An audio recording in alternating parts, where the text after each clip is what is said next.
It will be there, they will control it. Yeah, it's there. Good morning, ladies and gentlemen. Sorry for the delayed start. We could see the technology was misbehaving a little bit, but we are now ready to start. This is our weekly media briefing update. Premier David Makura will lead the presentation, and the MECs are also here. And some of the heads of department will be presenting on a number of areas. Today we are also joined by the mayors from Johannesburg, Ekurhuleni, and the districts. So without any further delay, I would like to call upon the Premier to come and speak to you, and we will explain what the format of the briefing today will be. The focus today will be on the economy, but the Premier will take you through all of that. Mr. Premier.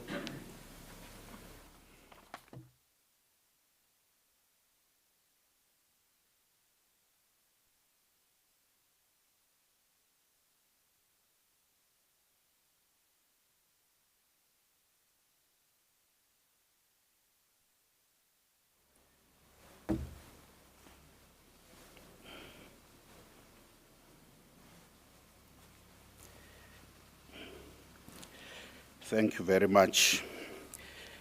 Good morning, ladies and gentlemen from the media and the people at home. This is yet another weekly briefing that of the Gauteng Provincial Command Council. Today, the main focus is going to be on how we move to level 2 and the extent of the preparations we have done on the economy, and the full implications of what opening the economy at level 2 means, and the measures that we have put in place to make sure that as we control and contain the spread of coronavirus in our country, and we consolidate our health response to ensure that we keep the infections very low and we treat the sick. We increase the number of those who recover, continue to maintain the non-pharmaceutical measures. In other words, those things that have to do with behavioral change that are very important to see us through what we have gone through, and that is the COVID-19 storm.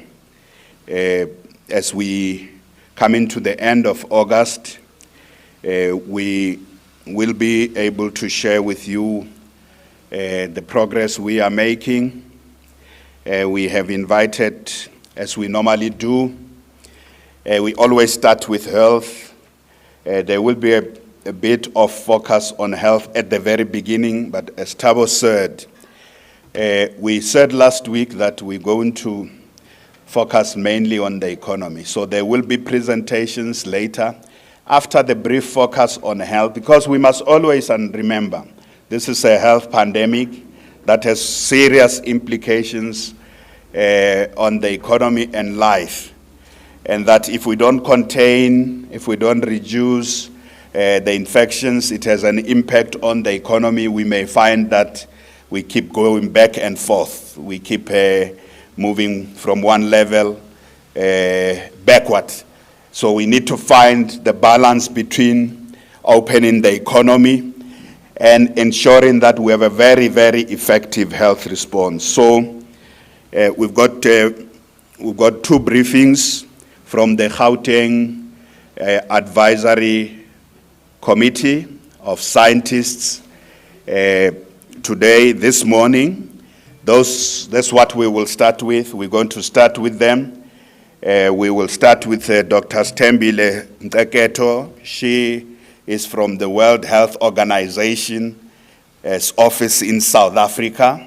She is also a member of our Provincial Advisory Council. She's going to share with us briefly where we are as a country, but also drawing lessons globally, where countries have moved forward, but also backward. And then what we need to watch for, and how do we make sure that we continue to maintain these stronger measures as we open the economy. She will do that. She will immediately be followed by Professor Ayo Yusuf, who's also from the University of Sefako Makhatu, who is he's a member of the Provincial Advisory Committee, focusing on public health and behavioral change. So the two of them are going to emphasize that, so that when we get to the economy, we can really understand that there's still a lot to do on the public health side, and we need to do this together. On the economy, you're going to hear today from what the provincial plan is to reopen the economy at level 2, and what are the concrete projects in Gauteng, projects, programs, not ideas, but things we are rolling out, investment to get back to work, to ensure that we can protect jobs, to ensure that we can create new jobs, to ensure that we can bring in activity, economic activity in the SMMEs, in our townships, in all the corridors. That's why today we have invited the mayors of the four districts in our province, districts in the sense that 2 are district municipalities and 3 are metro municipalities. We have invited the mayors, and then from Tshwane we have the administrator. So after the presentation of what the province is going to do in driving the economy, we will hear from the mayors very, very concrete things around unlocking investment in each municipality. What projects are we looking at? We're going to hear from them, and we will conclude by, when we open the economy, how do we enforce compliance in every sector? Again, we will hear from the province on the plan, how we are already visiting these sectors that are opened to make sure that they comply. We don't want them to be new outbreaks, cluster outbreaks, the drivers of infections. We must make sure we enforce the measures, they comply, they ensure themselves that they do all sort of things that WHO says when you open the economy you need to do. So I would like to call immediately Dr. Stembile Nteketo to take us through some of those important lessons from the world around moving at the stage that we are moving as we are now in level 2. Over to you, Madam.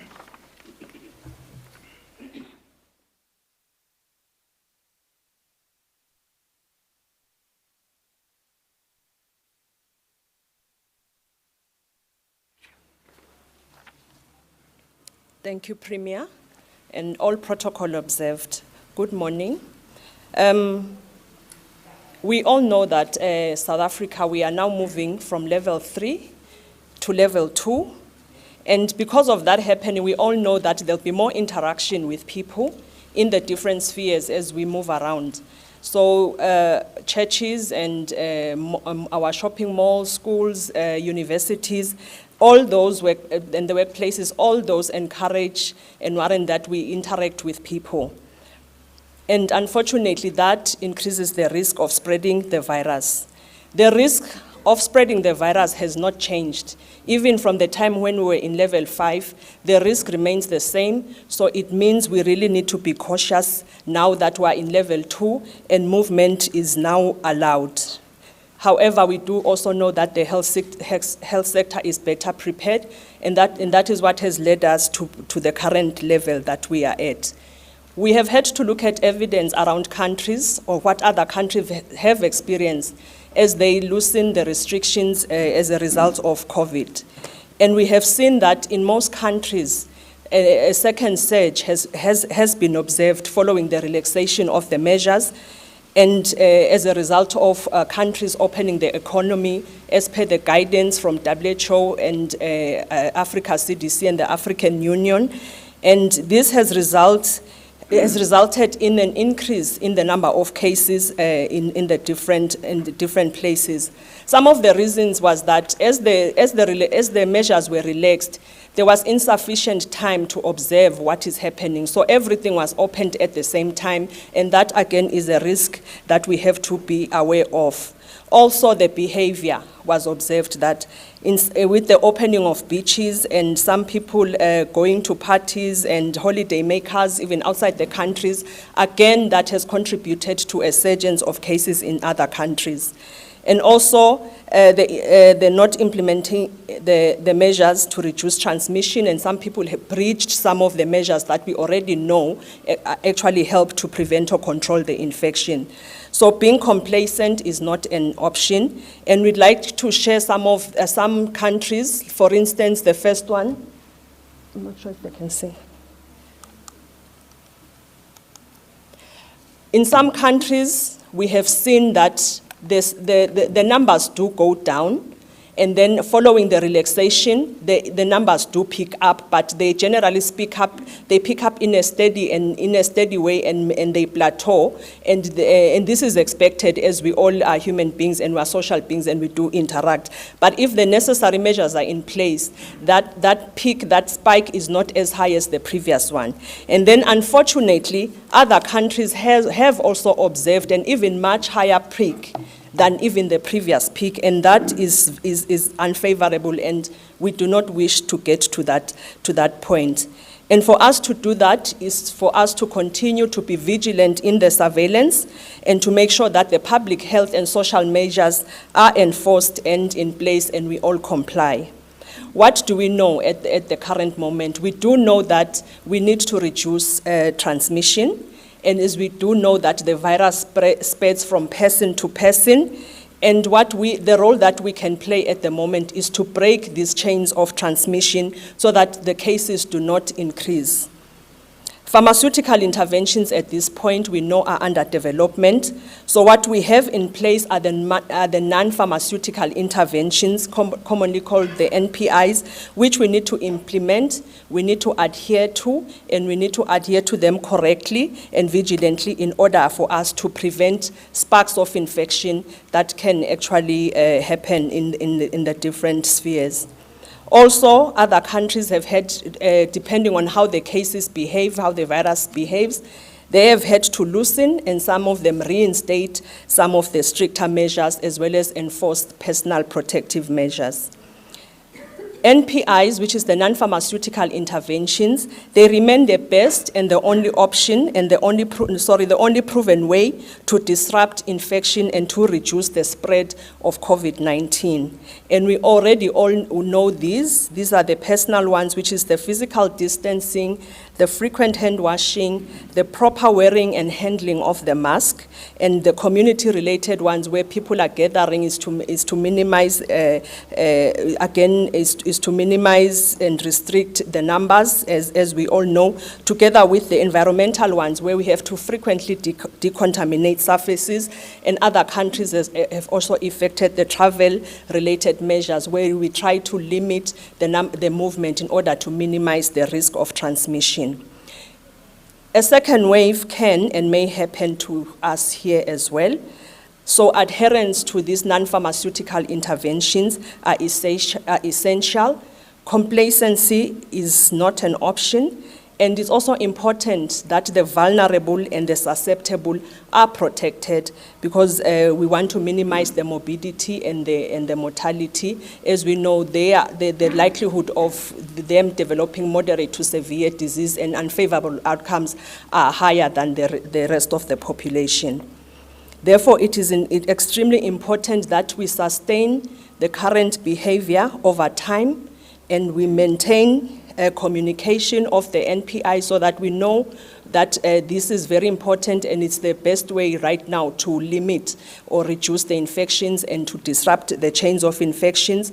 Ongoing communication so that we continue to be encouraged and we continue to support one another for healthy behaviors, as this has a positive outcome not only to COVID-19 but also to other illnesses that we have always had around.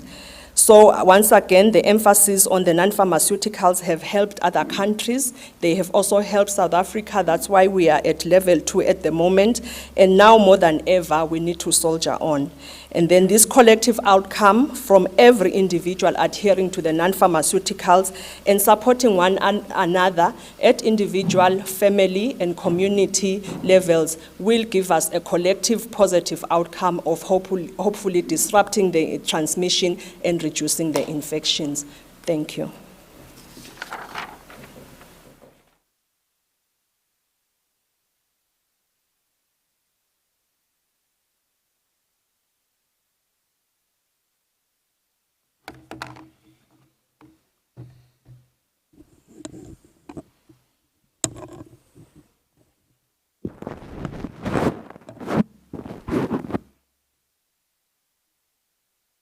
I will immediately call upon Professor Likan Ayo Yusuf to come and again present on behavioral change and what exactly we need to do, building on the presentation that was shared with us by Dr. Stembile Ntegeto. Over to you, Prof.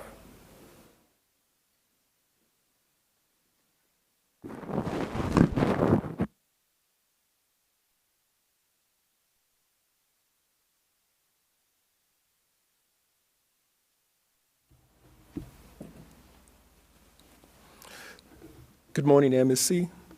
Good morning, Premier, and protocols observed.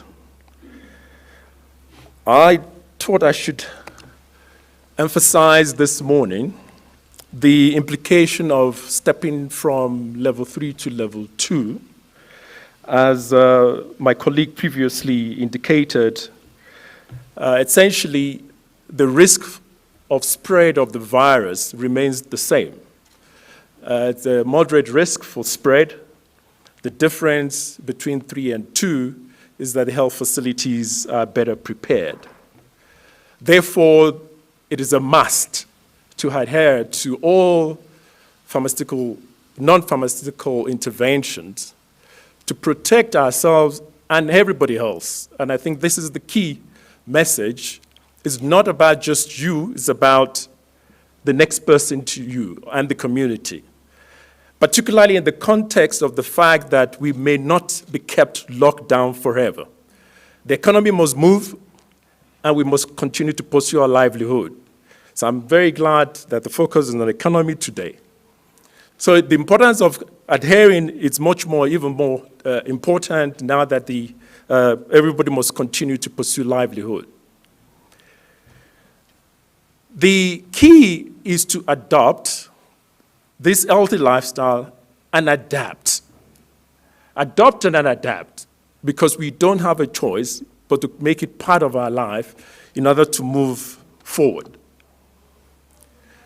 There's scientific evidence to show while what we call the government imposed as opposed to self-imposed.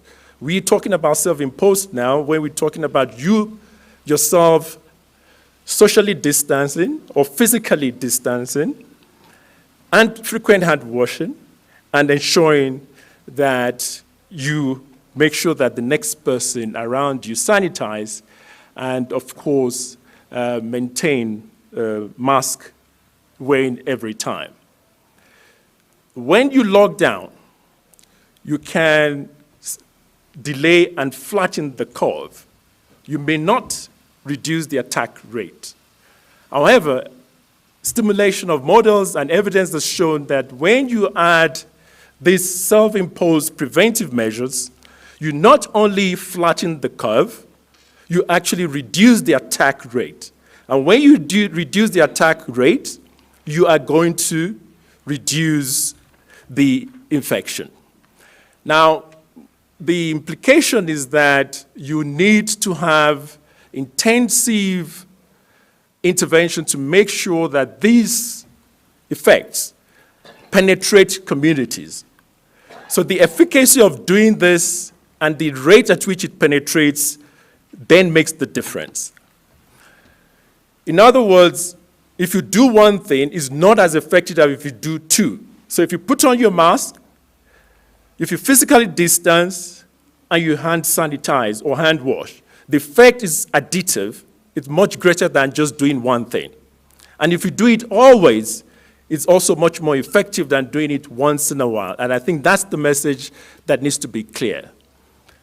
So the impact on the magnitude and timing of the peak increases with the efficacy of this intervention. And we always say, once you wash your hand, you reduce your susceptibility.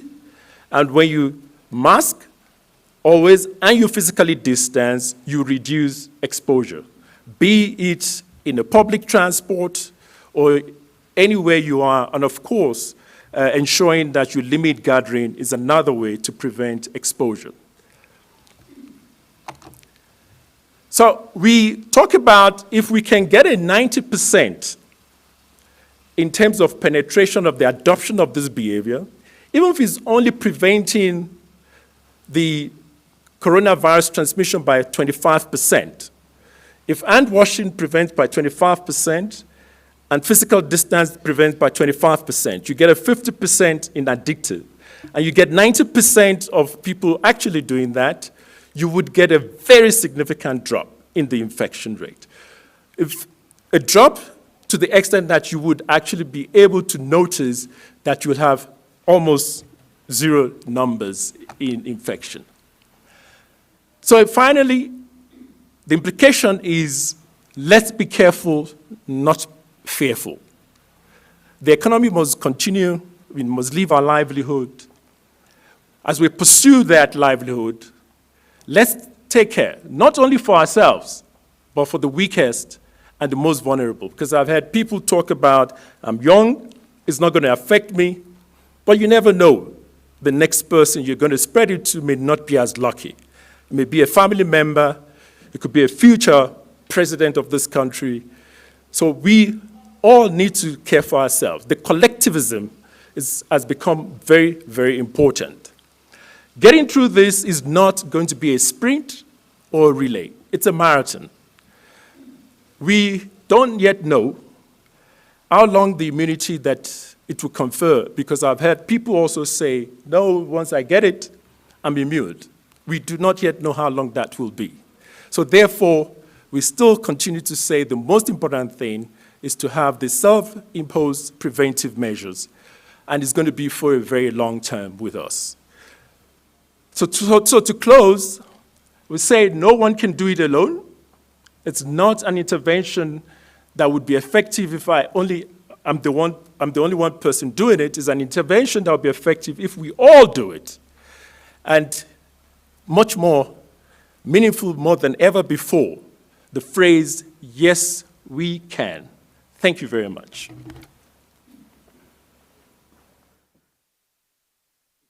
Thank you, Prof.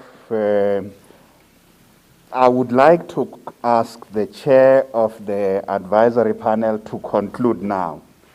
Dr. Mary, to conclude now, what is the full advice that the Gauteng advisory panel is giving us as we go into level 2, as we open the economy? She is going to summarize and just emphasize that now we are done with the advice from the advisory panel. And then we move on to do what we want to do. Basically, that is, we want to contain the spread and we want to reopen the economy. 5 minutes to you, Dr. Mary.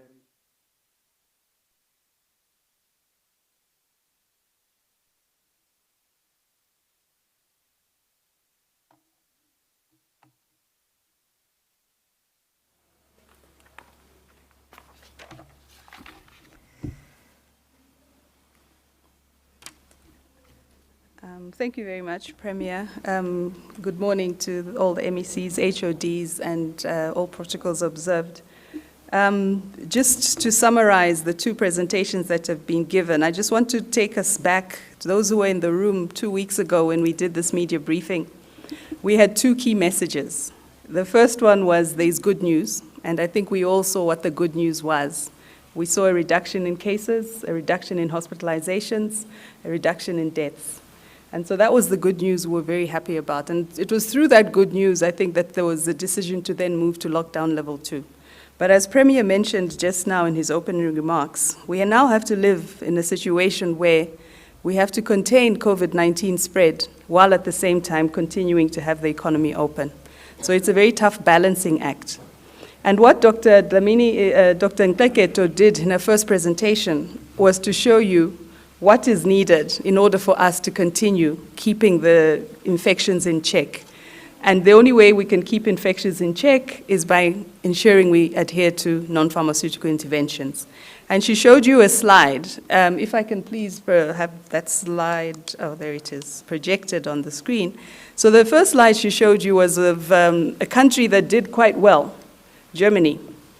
So what that slide is showing, as you can see, they had a surge of infections, the infections went down, and what they've been doing is keeping this infection in check by being vigilant about physical distancing, about mask wearing, about ensuring compliance, so the kinds of things that they're going to be speaking about later today. And wherever they saw a small outbreak, they sent out teams to quell that small outbreak and keep it in check. And it was through those measures that they were able to keep their curve the way you can see it now. It's almost plateaued and it's almost remaining the same over time. And what we were trying to say was, what we were saying was, if we do not do that, we could end up with a curve like this. This is a curve we've seen in several countries. You can see there, and that's where South Africa is. We had the first surge, the cases went down, and they're still going down. But there's always a chance that we might end up having a second surge, as Dr. Dlamini was saying, Dr. Nkeketo was saying in her presentation. And the second surge that we see here in this country, which is Israel, is possible if we do not remain vigilant. Because now that the economy has opened, we can't keep people from moving around anymore. People will move around, they will use transport, they will go to school, they'll go to work. So all those settings, the advice we're giving to the government, to the Premier and the government, is all those various settings need to be vigilant. It's not only about individuals being vigilant, it's also about the rest of the economy, making sure that they also do their part in making sure that we're vigilant. And so that's the kind of strategy that we will be recommending, that we have a all-of-government strategy, where health does its bit. So health does its bit, but making sure we have a surveillance system, as Dr. Nkeketo mentioned, having a surveillance system in place to find these cases when they happen so that we contain them to prevent the spread from going on. And then the other thing we need to make sure we have in place is what Prof. Ayo Yusuf spoke about, which is just ensuring that we continue reinforcing messaging about behavior change, about the various behavior change initiatives. So I know this slide, it might seem like we're showing this slide to scare people, but that's not really the case. So what had happened in Israel after this surge, they reinstated lockdown measures. There are other countries that have gone through exactly the same kind of curve. Australia is another one. And in Australia, the new surge actually started and the other one, is South Korea, that has exactly the same curve that you're seeing here. So in South Korea, the new outbreak started in a church. Several people went to the same church, they all got COVID-19, and they were all involved also in public demonstrations after the church activities. And so that's how they were able to track it back to the church. So it grew from 50 to more than that to 700, and before you knew it, they had a second surge. So that's what we're saying we want to guard against through ensuring we continue maintaining adherence to non-pharmaceutical interventions. So really that's what the two key presentations are trying to convey were conveying this morning. Thank you very much. Thank you, Premier.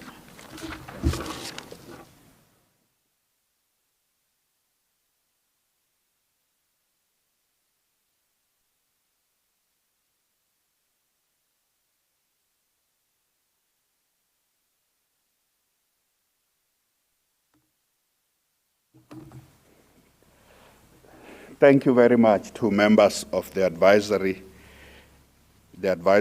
committee, the Gauteng Advisory Committee. So what we are going to do as we transition to the economy, just recapitulate, capture what the picture is in our province at the moment. I'm not going to take you through the national figures.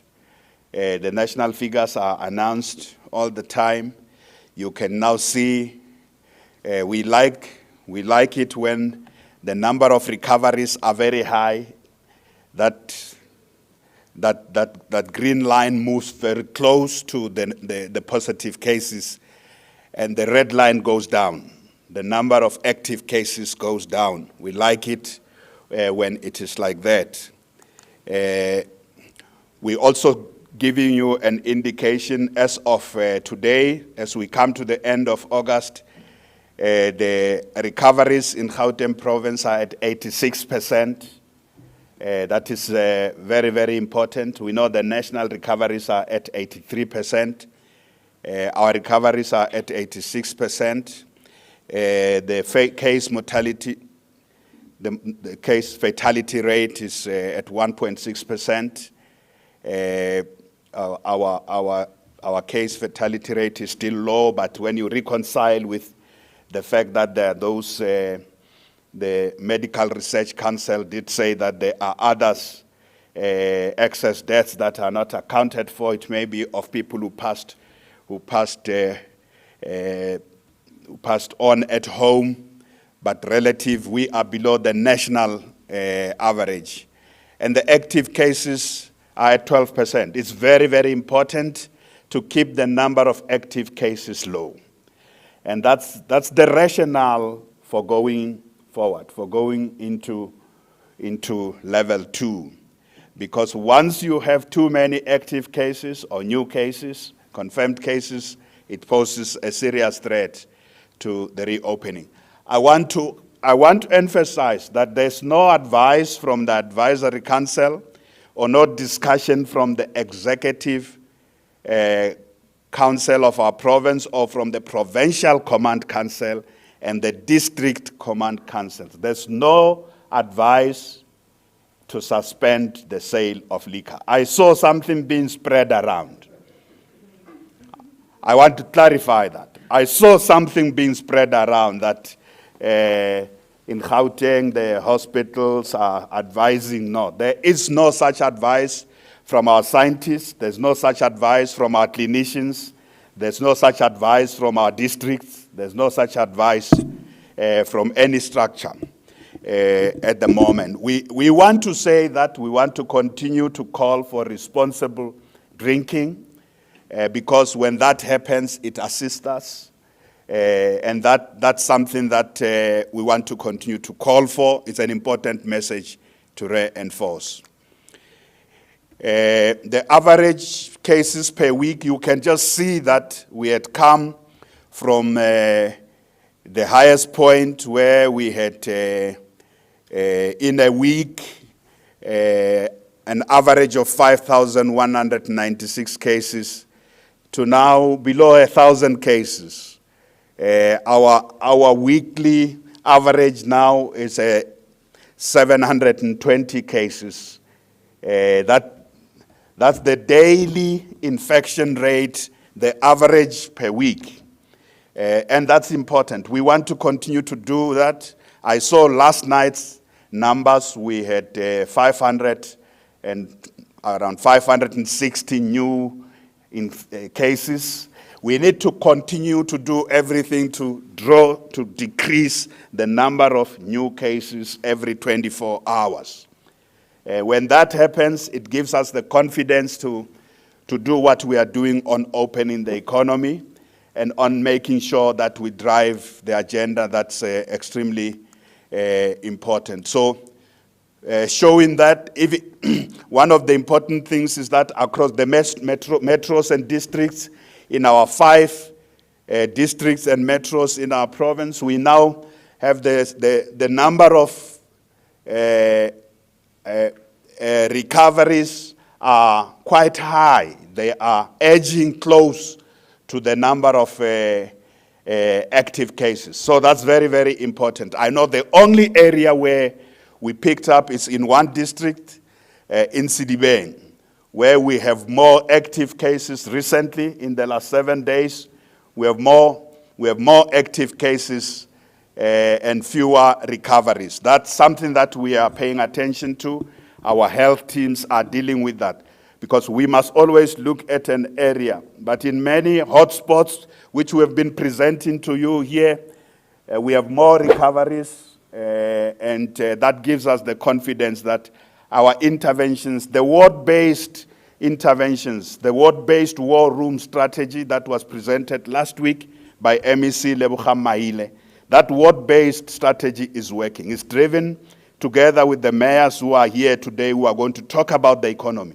They are very, very involved in the district command councils, in first ensuring that the infection rate is low, and then we provide whatever available healthcare services to those who are infected so that the recovery rate is high. And those who pass on, we do everything in the best way to ensure that we work with families, we manage those funerals, and then they comply as well. So having said this, that we do all these things together, I would like us to transition now to talk about the economy. The first presentation on the economy is going to be done by the head of Department of Economic Development in Gauteng Province, Ms. Phumla Ngapai, on behalf of the economic cluster of MECs. As she comes, I want to introduce to you the MECs in our province who are in the economic cluster, starting with the MEC for Economic Development, MEC Musupye, she's number one there, the MEC for Treasury, MEC Nkomora Luhuku, the MEC for Transport, MEC Mamabulo, and the MEC for Infrastructure, MEC Mutara. So the HOD of Economic Development is making this presentation on the economy.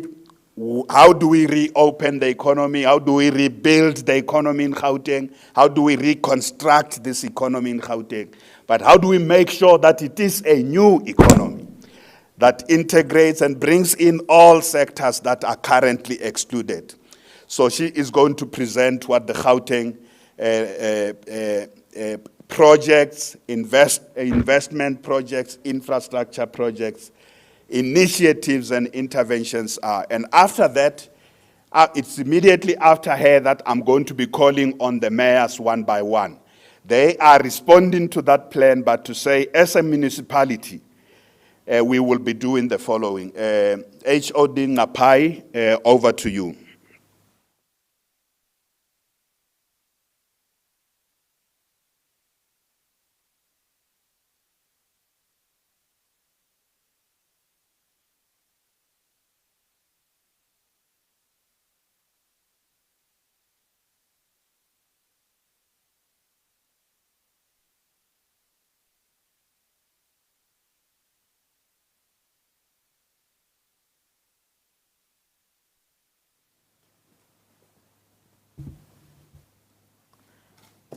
Thank you, Premier, MECs, mayors, colleagues, members of the media, all protocol observed.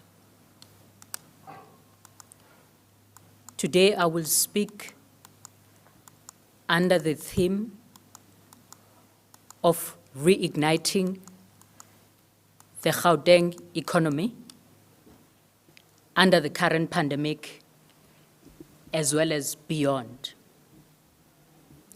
As you may be aware, in February of this year, during the State of the Province, we unveiled our plan of growing Gauteng Together 2030, which is inspired by the need and desire to realize the province and the country's dreams through urgent, consistent, and disciplined measures and actions.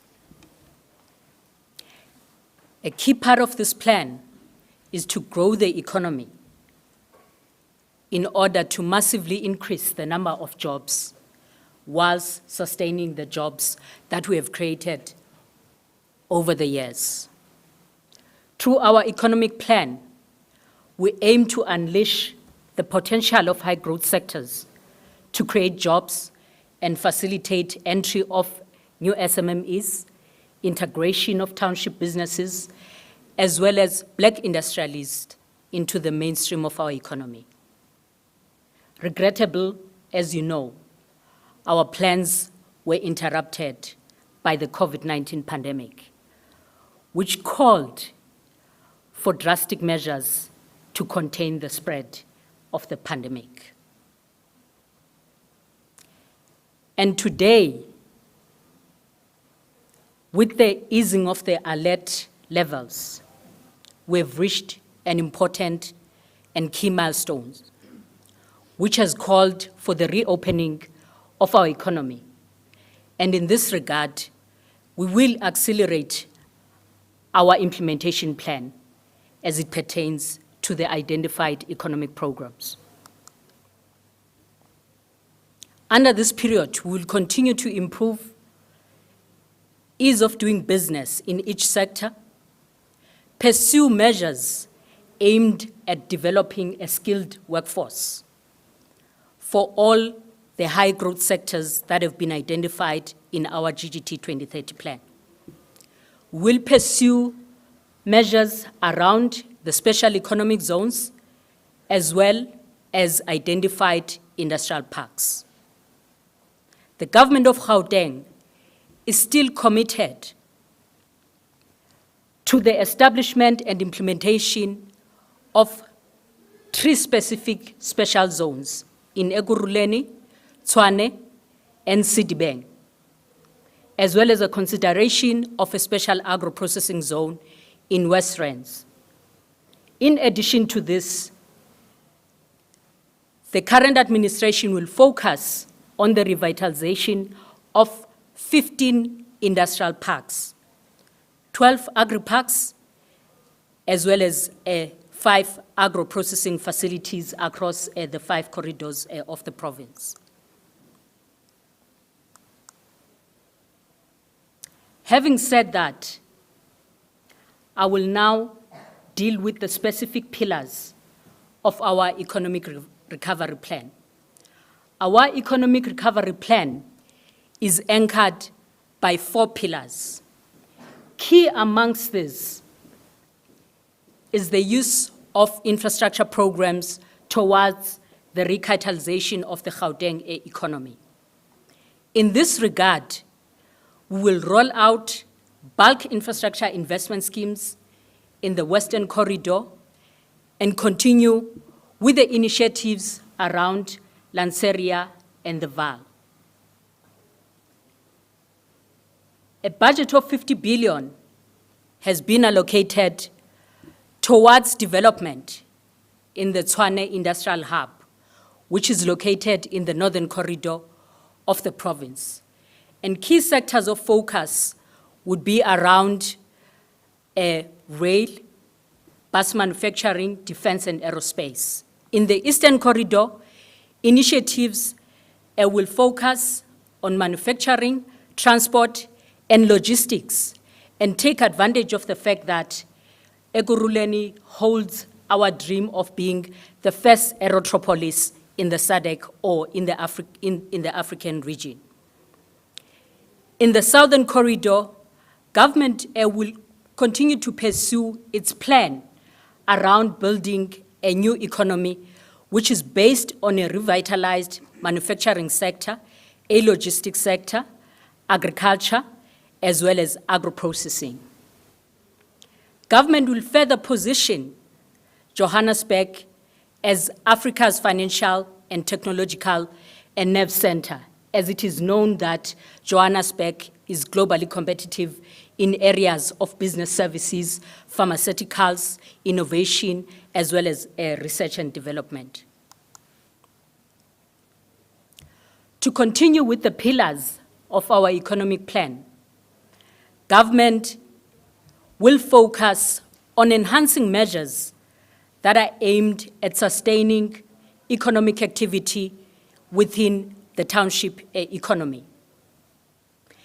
In this regard, government will fund the establishment, jointly with the private sector, will fund the establishment of the SME Partnership Fund, a fund that is aimed at supporting SMMEs across a number of financial initiatives that would be required in this sector. and this is set to launch and be dispersed in the month of September. A criteria has already been determined in terms of accessing this particular and specific fund through a designated and determined website. We will also continue to support our respective SMMEs through the determined procurement spend of the government, including in the sphere of local government. We'll also pursue initiatives around respective policy measures, including the advancement of the Township Economy Bill. And in this regard, consultations are already underway in terms of ensuring that we cover all areas that would be of interest to the specific SMMEs in this regard. We will also pursue our initiatives that are entailed in our plan on the backyard real estate program of the province. Our other pillar of our work is on enhancing key partnerships with the private sector. And in this regard, a number of milestones have already been achieved through the established action labs focusing on manufacturing, ICT, green economy, as well as agro-processing. Of particular importance on sectoral interventions are the activities that are embedded in the tourism pillar of our plan. And in this regard, Gauteng will host the annual World Tourism Day, which is earmarked for the 27th of September. We will continue to build capacity of SMMEs in order to restore the demand for domestic travel under the circumstances that we have found ourselves in. We're looking at a number of measures, including virtual engagements as well as hybrid engagements. Through the agribusiness townships, we will implement a specific program that is aimed at supporting suppliers within the township space in the provision of input within the agro-processing sector. And a pilot will be considered in Olivenhout in this regard. We'll also pursue initiatives around bidding and hosting of events. As you know, that we had been regarded amongst the key provinces in terms of bidding and hosting. Gauteng has also proven to have the state-of-the-art infrastructure as it pertains to sporting facilities. And this has made us to be considered under the biobubble initiatives that have been considered for hosting of sporting events across the country. Through the hosting of these games, we have really managed to save livelihoods within the hospitality industry of our economy. My presentation will end there, Premier, and as have you indicated, the other details on the specific corridors will come from the respective mayors. I thank you, Premier.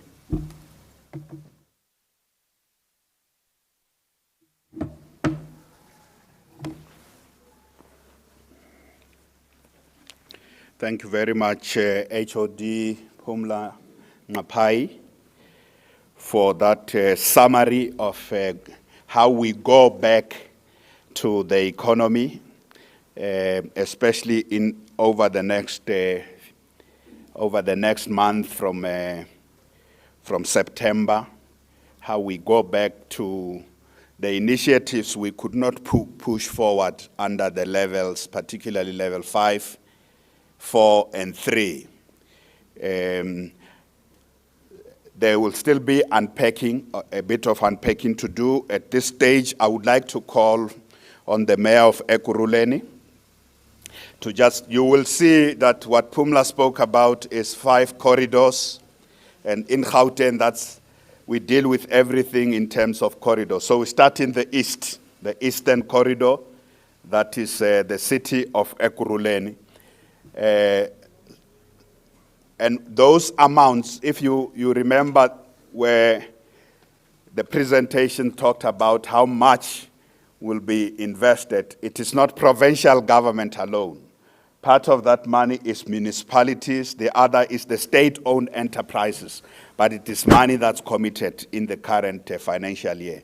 And then there will be private sector money that is catalyzed. We will hear from the mayors themselves. The mayor of Ekurhuleni, as you know, is Executive Mayor Mzwandile Masina.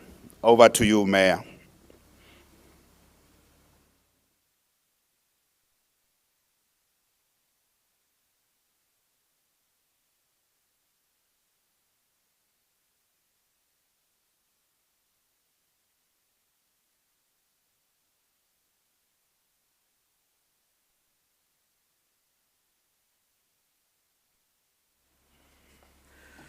Thank you very much, Premier, MECs, as well as the other colleagues, mayors, the officials that are here. Mine is to really elaborate more on our plan at local level. As you might know, that we approved the Erythropolis Master Plan, which is a basis in which we are looking at investment into our city. I think that the HOD has just alluded to some of the key issues that we're looking at. Beyond just manufacturing, we're looking at a logistic corridor in our area, the mixed-use corridor, as well as the city revitalization, as well as industrial revitalization, as well as issues of township revitalization in the main. Now, all these should be anchored by the infrastructure in the main. As you know, that the road leading to the airport is always congested, causing problems for us, and yet the airport is a strategic pillar of the Erythropolis Master Plan that we presented. We are working with the province, firstly, to develop what is called the PWV 15, which is going to cost about 8.6 billion, which is a new route that will lead to the airport, in particular to make sure that we relieve the congestion of the Gilolis, so that the movement of goods and people is quicker to the airport. So this is one of the big projects that is at an advanced stage in terms of planning. We have what is called the strategic urban development at about 300 billion. They are worth about 300 billion. All of them are now quite active. And I will be alluding to all of them. There's about 11 projects that we're talking to, and I will unpack them one by one and what it means in terms of these projects. The first one being the Gibela Rail Manufacturing. All of us know that PRASA has awarded a tender to PRASA Gibela, where we are going to be building about 600 trains to support metro rail. And this project will give us an annual 3.4 billion contribution to the GDP of Gauteng. And there's quite a number of jobs that are being projected. There are about 5,150 jobs that are going to be created there. The plant is now up and running, and the first train has been produced in this specific project. And this project was launched by our president on the 25th of October 2018. And we are now looking at the second phase, looking at the supplier park in the main, so that you can have locals that are dealing with the components to produce the train being supported in this specific project. The second project is the OR Tambo International Airport itself. As you know, that there are various current and future projects to develop the airport, and I'm sure if you pass by R21, you'll see that there are a lot of developments taking place there. But behind the airport, we have what the HOD was talking about, our OR Tambo SCZ, that has now begun. In total, there we're looking at the about 45 billion contribution to the Gauteng GDP, and over 8,600 jobs that should be created once that project is completed in the main there.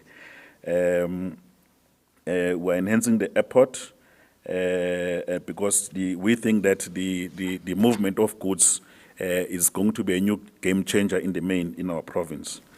The third project that we're working on is called the Tambo Springs Inland Port, which is next to Heidelberg.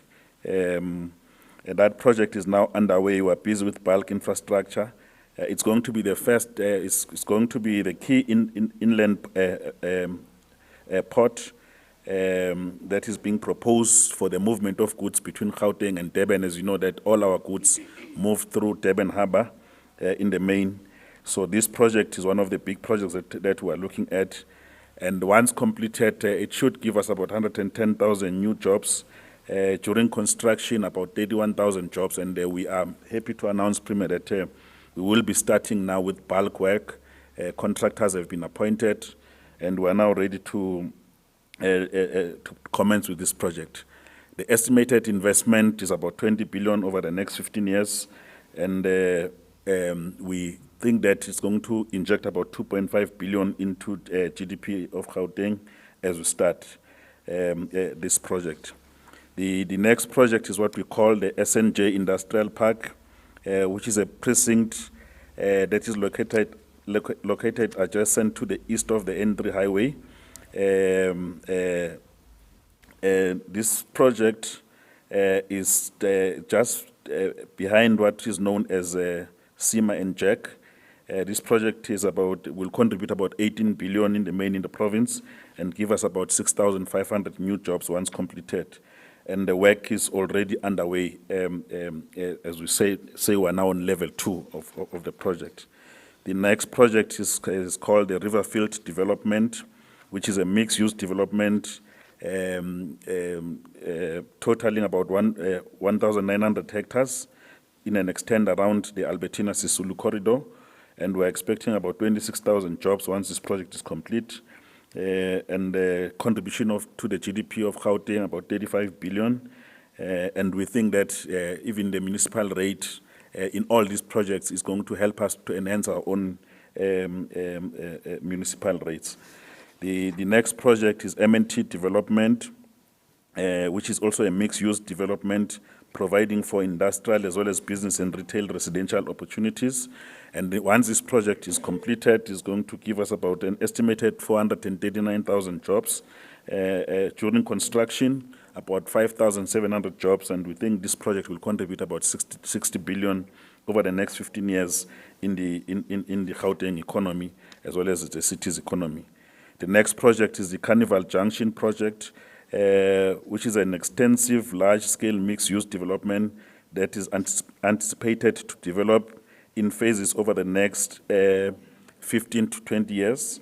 And this project should give us about 16,700 jobs and contribute on an annual basis about 2.4 billion to Gauteng's economy.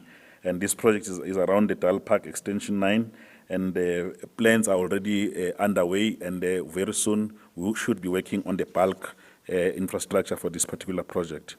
The Luo Port, which is the mega projects for human settlement, we're expecting this project, bulk work has been done in the larger portion of the project. It's going to contribute about 7.4 billion to Gauteng's economy, and we're expecting about 48,000 jobs that should be created once the project has been fully rolled out. And I must say that we are working well with the MEC of Human Settlement just to make sure that once we are done with bulk infrastructure, then the province is able to come through with top structures so that we can be able to accelerate the housing development in our area. And I must commend the MEC and the Premier for the support they give us in some of these large-scale provincial projects, because they are not possible outside of the support of the provincial government. The next project is the Green Reef Development Project, which is a commercially exclusive and socially integrated mixed-use income district. This will transform our area in our view. It's located around, it is the same land that we were earmarking the university, so we're still having discussions around. But this development should give us about 292,000 jobs and contribute about 44 billion in the Gauteng's economy. These are the 11 SUDs that we've presented, that we're pursuing, and are no longer just ideas or pipelines. They are now real projects that we are undertaking. I thought, Premier, it will also be opportune during this time to talk about some of the big projects, we call them big ideas projects that are at feasibility stage that we are working on, having gone through council. We are currently busy with a feasibility study for Disney Africa, which we think that will enhance our tourism sector in the area. And this, once we've completed the feasibility study, we will be going out to the market. It should be private sector driven, and they must go and get the Disney license and be able to ensure that we can stimulate development. This has gone through council. We will be taking now, once the feasibility has been concluded, we will then be able to go out to the market so that we are able to invite private sector to make land available, to make bulk available so that we can enhance our tourism. The second project is the Formula One race circuit. As you know, that in Africa, there is no Formula One circuit, and as a result, we are unable to bid for Formula One. So we believe that with our advantage of the airport, there's a vast piece of land around the airport, and this idea of Disney Africa and the Formula One should occur around that development.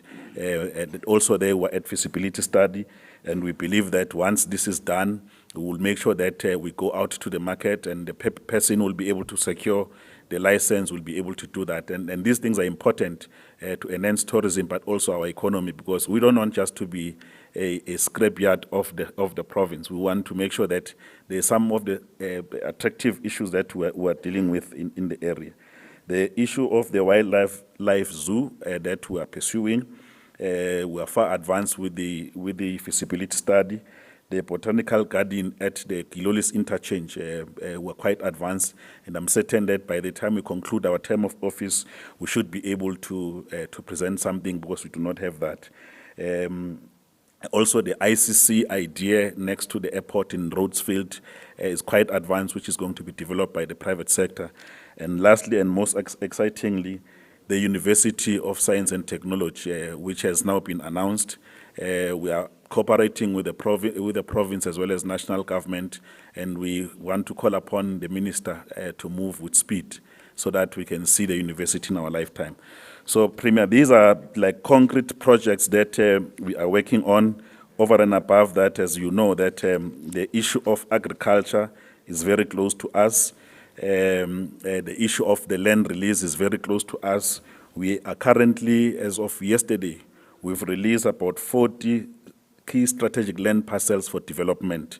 And then 30 industrial land parcels are going to be released, as well as 56 farms of the 190 farms are going to be released, as well as about over 130 township businesses for our own businesses to continue. So these are the things that we are looking at as a seat. So I would like to conclude there, Premier. Thank you very much.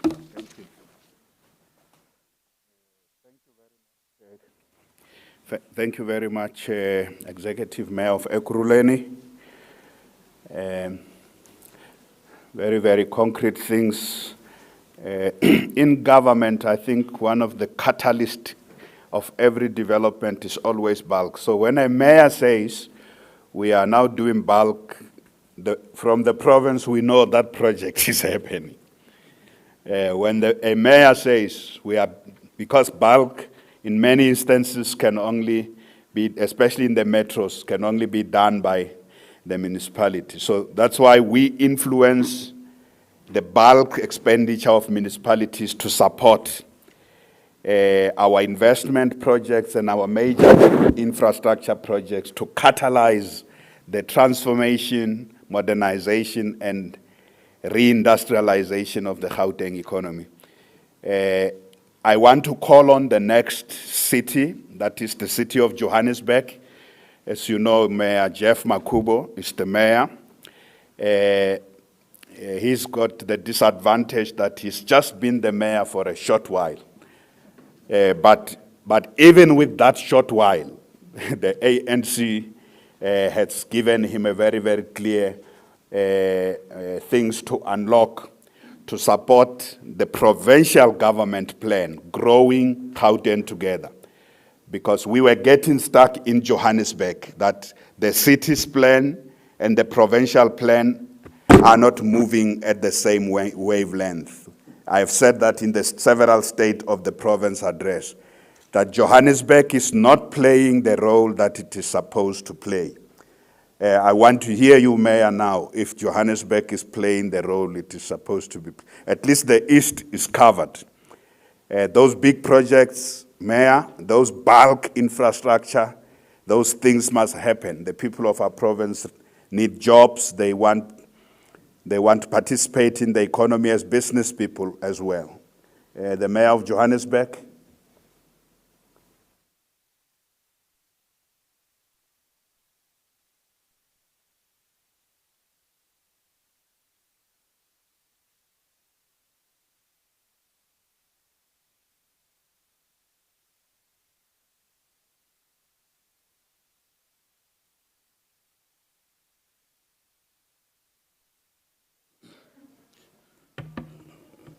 Thank you, Premier. Good morning. Good morning to the MECs present, my colleagues, fellow mayors,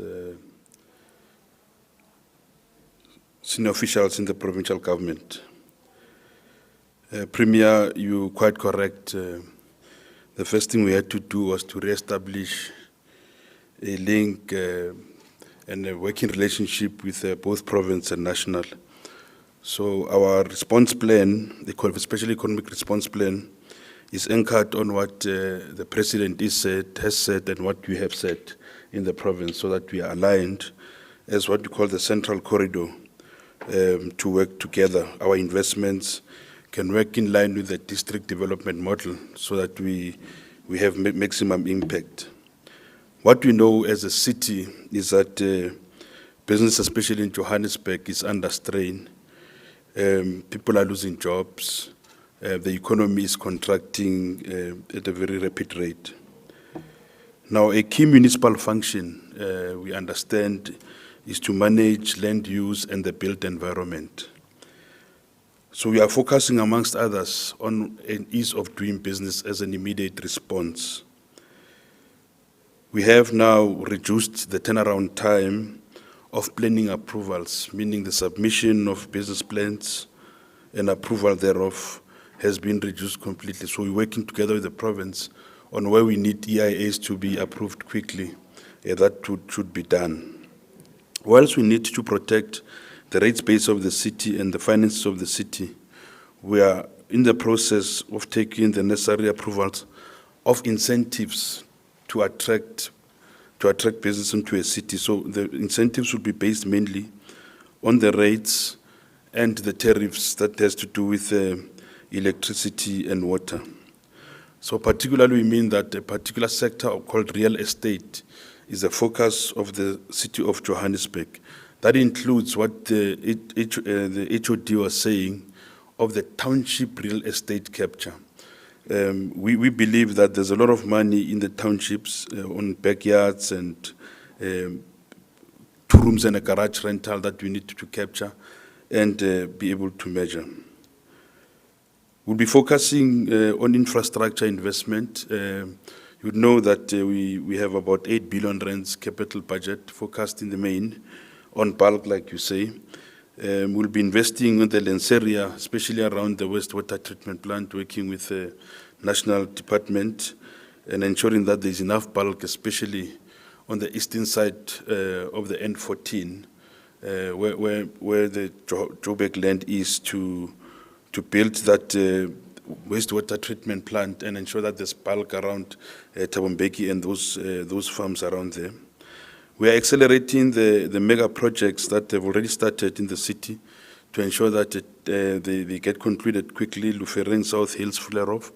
And we'll be working together with the provincial government to allocate in bulk in southern farms, where we expect about 20,000 units or so. But the approvals have gone through AEC and have happened. We are participating in ensuring that the new phases of the waterfall development are carried out and are accelerated. One of the key issues that we think will give Joburg the competitive advantage in the short term is the reliability of electricity and availability of reliable energy and electricity. Therefore, we are working and the plans are underway, the team is on the ground, working towards the revitalization of the Kelvin Power Station to ensure that at least it gives us the 20% of our energy needs throughout the city of Johannesburg.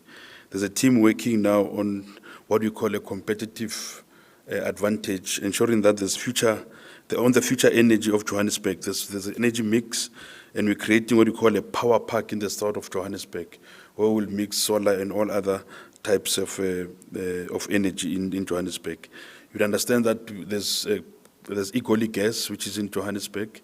We are re-establishing our relationship with that. So electricity is a key component of economic growth in Johannesburg. Then there's a reliability of water and wastewater treatments. I've already spoken about Lenseria.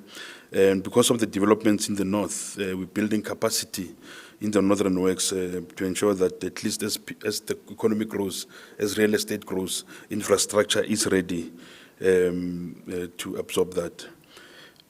Premier tourism, business tourism is a key sector of Johannesburg, and it has been severely hit and it's depressed at the moment.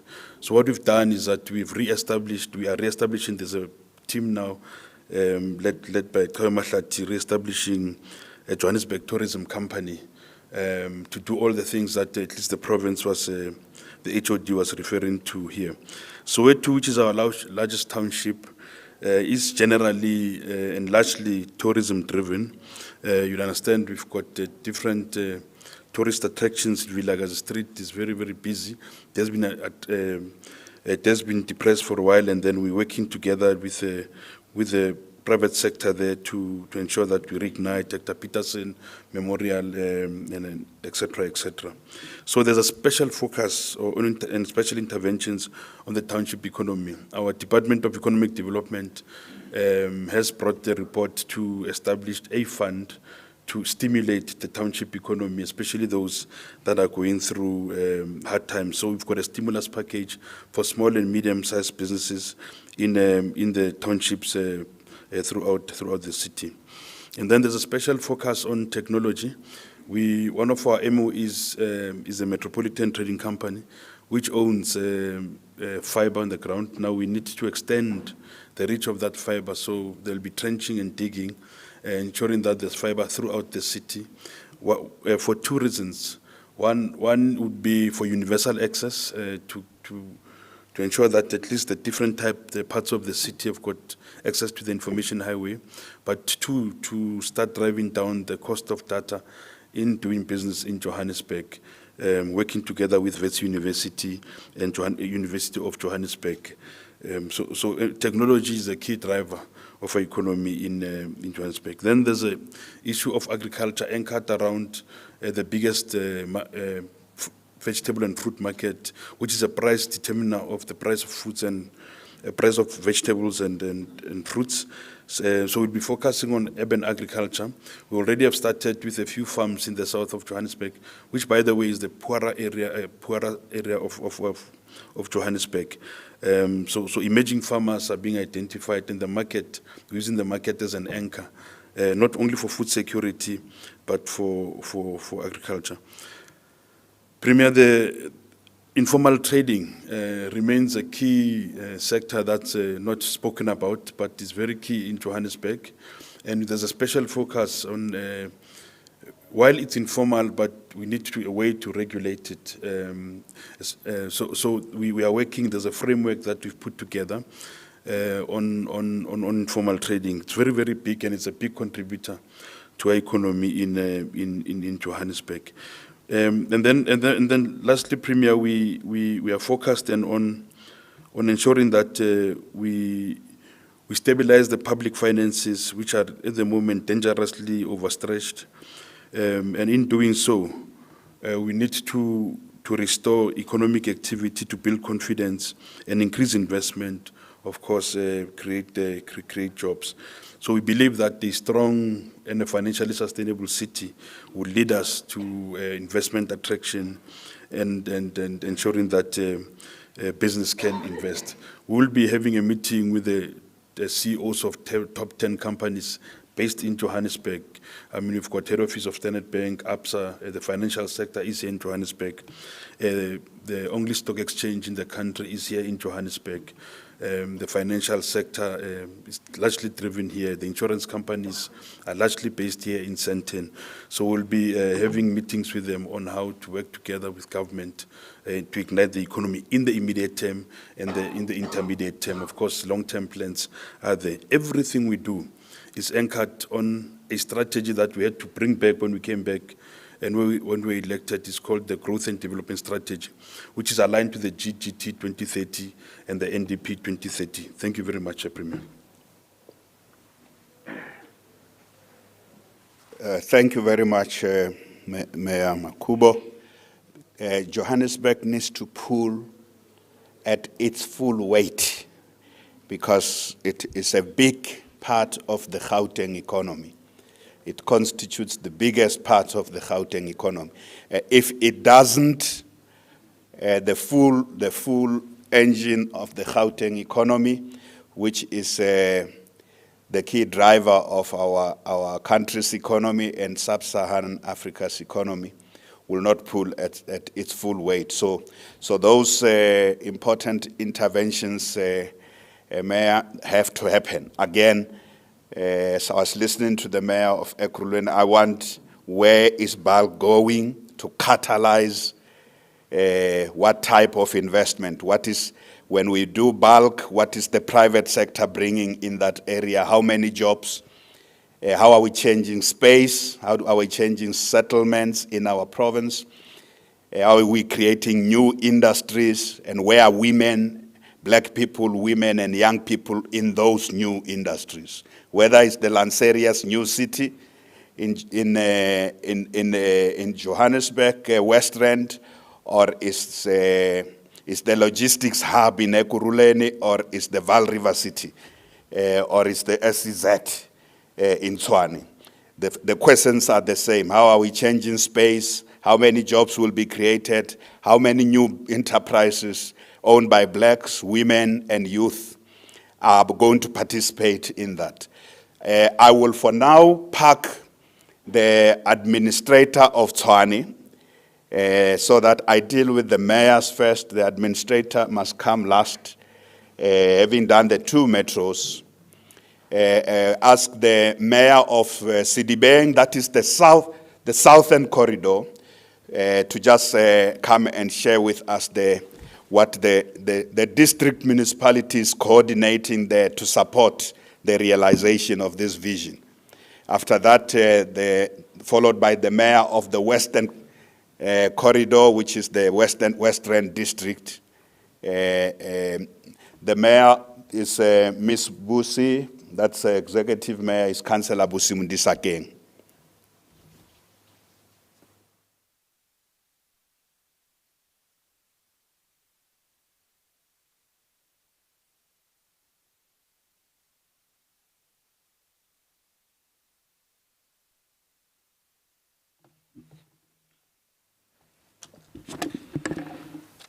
Thank you very much, Honorable Premier. The MECs that are in our midst today, our executive mayors that are also attending this media briefing. Let me also appreciate that we also have an administrator in our midst from Tshwane. Thank you very much, Premier, for the opportunity to can say something from the southern corridor. We are also learning from the best from the two metros that has already delivered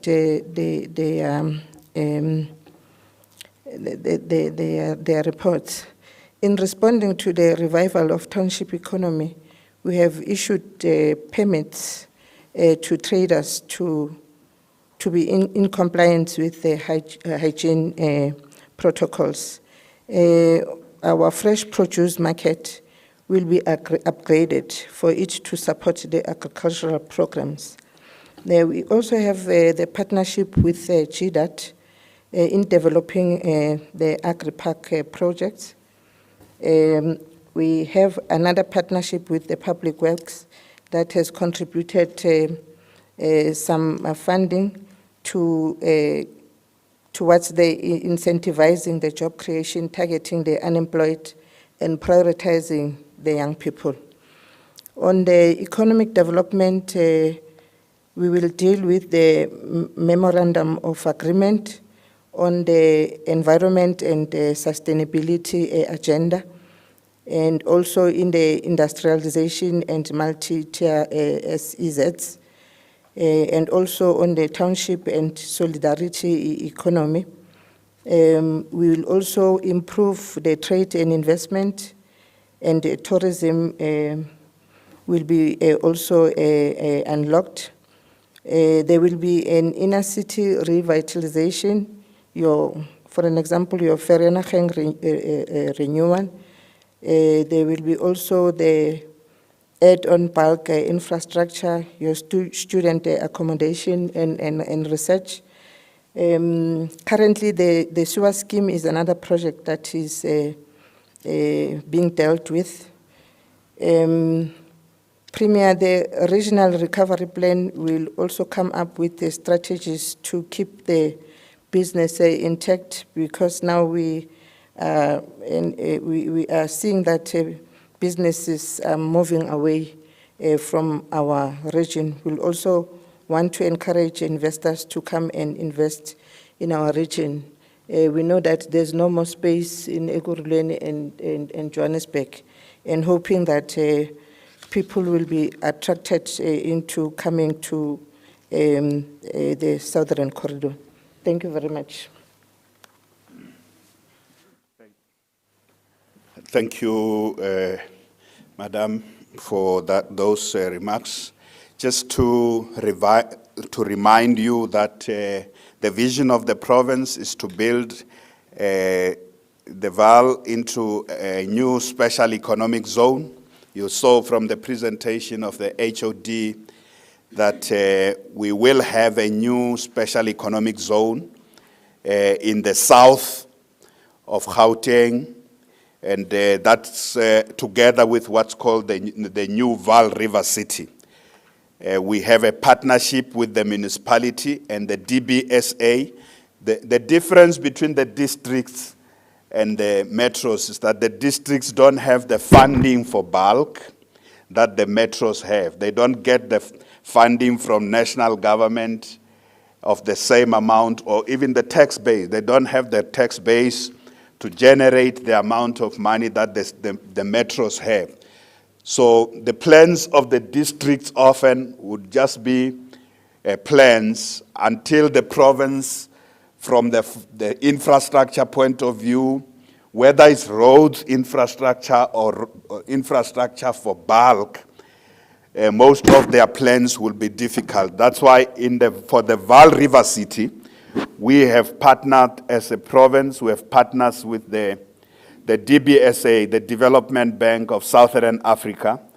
The initial funding they've made available is R1 billion, which is going to help catalyze the development of the Vaal River City. It's no longer an idea, and the Vaal Special Economic Zone. The bulk infrastructure that we need to unlock those developments so that the private sector businesses can start spending their money.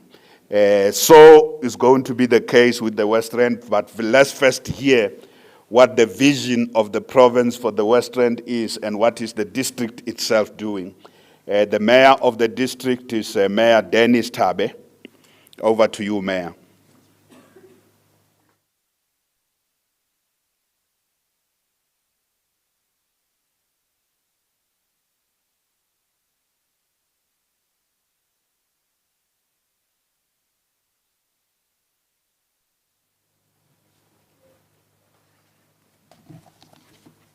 Thanks very much, Honorable Premier, and also good morning to Honorable MECs, the Honorable Mayors that are here in media. And let me also greet the people of the West Rand within Gauteng Province. Premier, thanks very much for the opportunity as we are coming from the Western Corridor. One of our main sector that we have been having all along is the mining houses that are within the space. So mining is being one of the sectors that is being strong, but because of certain particular challenges, we are having the challenge of many mining houses that are declining and closing down. So our sectors are mining, agriculture, tourism, manufacturing, and green energy.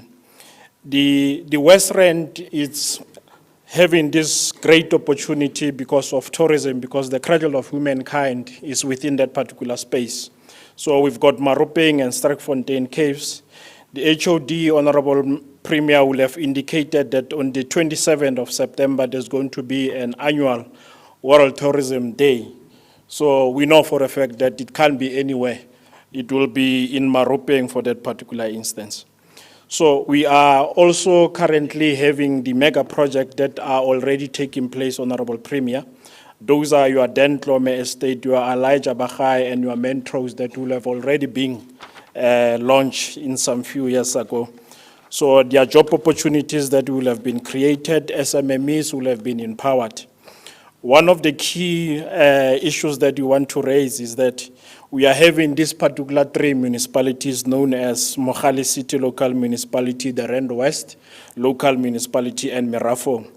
So in the Mogale City, the key project that we want to present, Honorable Premier, is the Leratong Developmental Node. This is one of the projects that is being in a pipeline, but we can indicate today that the municipality will have engaged. It's privately driven, which at some point the estimated cost is about 1.8 billion, and they are already putting aside the 550 million for infrastructure. So that will be coming from private sector as it's privately driven. And we are going to have 4,000 job opportunities during the construction and post-construction, because we are going to have social facilities in terms of your private hospitals, you are going to have parks, you are going to have the mall also in that particular area. One of the other important project, Honorable Premier, is the Country Garden Estate around Mellesdrift area, which is the Max Living. It's one of its type in the context of how those houses are built. It's built in timber. It's one of the examples that is coming from Netherlands. So the people are coming from Netherlands, so they are bringing this type of development in the space, and the project is also privately driven. Around 20 billion, that's what is going to be spent. We have already started, and we are working together with those particular developers, Honorable Premier. At Merafong, we are having the Elijah Bahai, which is one of the mega projects that already has started.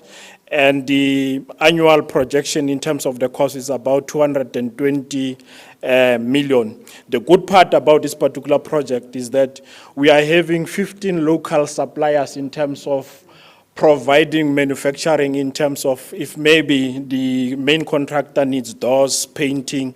So 15 local suppliers are the ones that are providing such to that particular project. When we go to Rand West City, Honorable Premier, we are having the joint development of the Middle Flay. This is one of the other projects that the council will have already approved. It's a joint partnership whereby the municipality will have allocated the land, and the total cost in terms of the money is about 174 million. Infrastructure is about 102 million. The top structure will be 72 million. So the job opportunities that are there, it's about 5,000 temporary jobs during the course of this particular implementation of the project.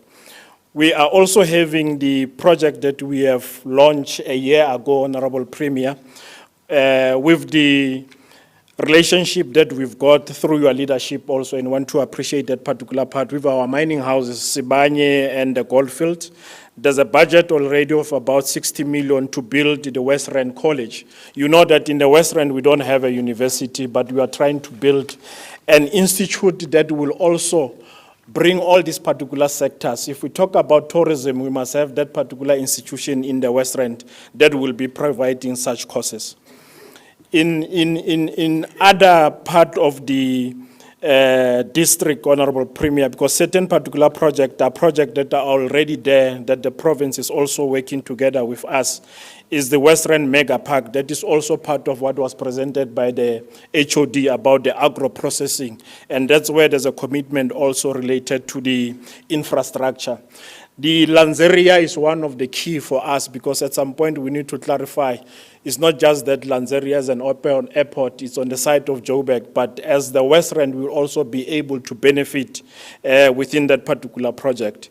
One of the other key issues that we can raise, Honorable Premier, is that the West Rand is also having plenty of land. So we want to call to people who want to invest because land is very key for any particular development. So the mining houses jointly, they will have donated 30,000 hectares of land to us. And we are also going to engage with the Honorable Mayor of Ekurhuleni at some point to learn how is he doing this, so that our farmers can benefit in all this particular process. So in that particular approach, Premier, we want to thank you very much for the opportunity. Thank you so much. Thank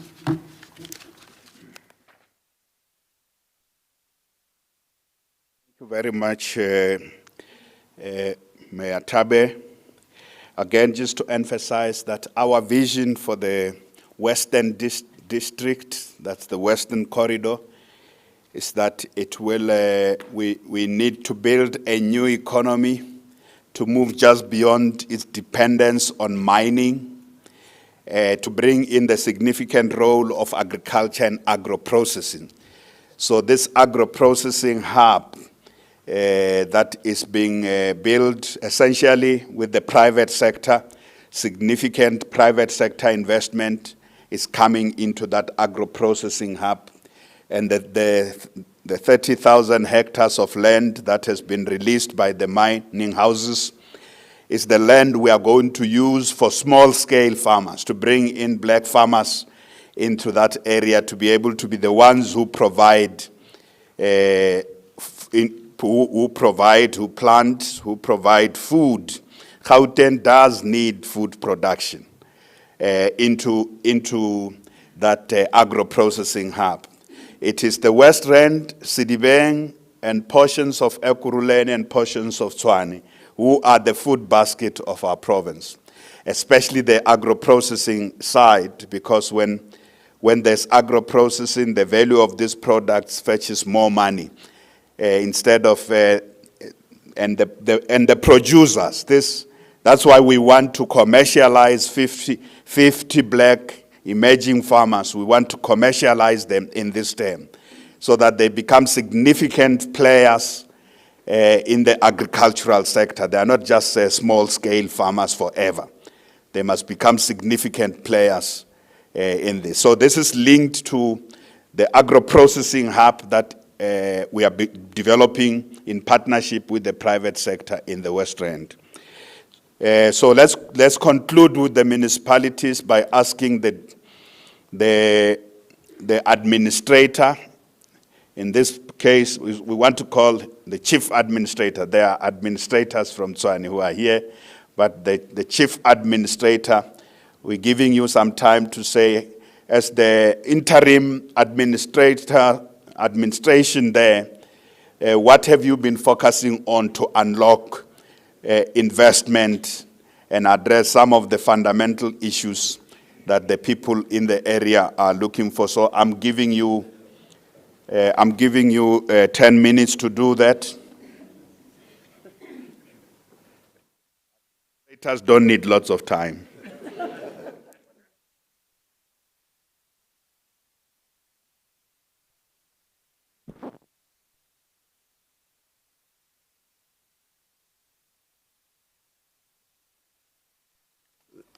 No, thank you very much, Premier, for the 10 minutes. I thought the Premier is excluding me as part of the leadership of the municipalities in the country. Let Let me greet the Premier and Executive Mayors and MECs who are here, HODs and fellow media, ladies and gentlemen. Perhaps the first thing I must do is to confirm what the Premier said about that the shutdown measures have had a devastating impact on the economy, not only of the sovereign states, but of the cities. And the Tshwane is part of those who had a difficulty during the lockdown. And clearly that has also exposed that the inequalities in our cities, that a lot of people are left outside. The first people that felt the pain of the shutdown was those who are in the small business. And it was very difficult for them even to recover, to be part of what we saw. Cities generally must, as part of their stimulus packages, that should create an opportunity for us this time around, Premier, that in as much as the pandemic has been very painful, but it gives us an opportunity to focus on those who have been left outside. And that's a point that you were earlier making, that in as much as we are going through this difficulty, but I think there's an opportunity to go back to those who the mainstream economy has left them outside. And I think it's time that we bring them in. So we take that part of our approach in Tshwane is that we need to really build a resilient, sustainable and viable economy in the cities that also is inclusive, that brings those over time have been left outside. And I'm sure the focus, because of the time we have had in Tshwane, we know that we have had something called a special economic zone that was already launched. It's in the run. So it's not like we are here to say what's going to happen. It runs or offers a full service size that span over 81.6 hectares. And you can imagine what's going to be that. What is different in Tshwane is that we have already signed in with the city as actually getting extra land to make that 45.9% or hectares of that land is industrial development. So that's the focus we are giving to it. And already the city in this financial year has invested 180 million on bulk infrastructure in the phase one. And the size overall impact of that whole project in the GDP is going to be 1.8 billion. And in the phase, we are certain we are going to create 8,000 jobs just on the phase part, the first phase. And this project has 3 phases. So 2,000 of those jobs are going to be direct jobs. So in the production value of this whole project, we're going to have a 5.5 billion that's going to have. So it's humongous. It's going to have a huge impact in the city. But what is different, Mayor Mzwandile, in relation to what Tshwane is doing? Already we have signed in that small business must benefit directly. So it's not a choice of constructors to whether they put them in. So it's going to draw in a lot of young people who could grow and benefit from that city, from that development. And Premier, I'm sure in this financial year, as the local government will come to the end of their term, we would be able to say that project has been very massive. It will change the livelihood of a lot of people in Tshwane. And I think I must make this point, comparatively, between what we have had in 2010, the World Cup, and this project, we actually would be the best compared to the World Bank, to the World Cup. So that's going to be the impact of this project. So it's going to be huge. And that point must be made that it's going to go a long way. Apart from this massive SEZ. There are other projects that we do. I think we have spent some time on Tshwane Fresh Produce Market, and I think the Premier were making a point that in food production, Tshwane becomes also one of the key players in Gauteng. We have also given attention, I think the HOD made a point about the industrial parks.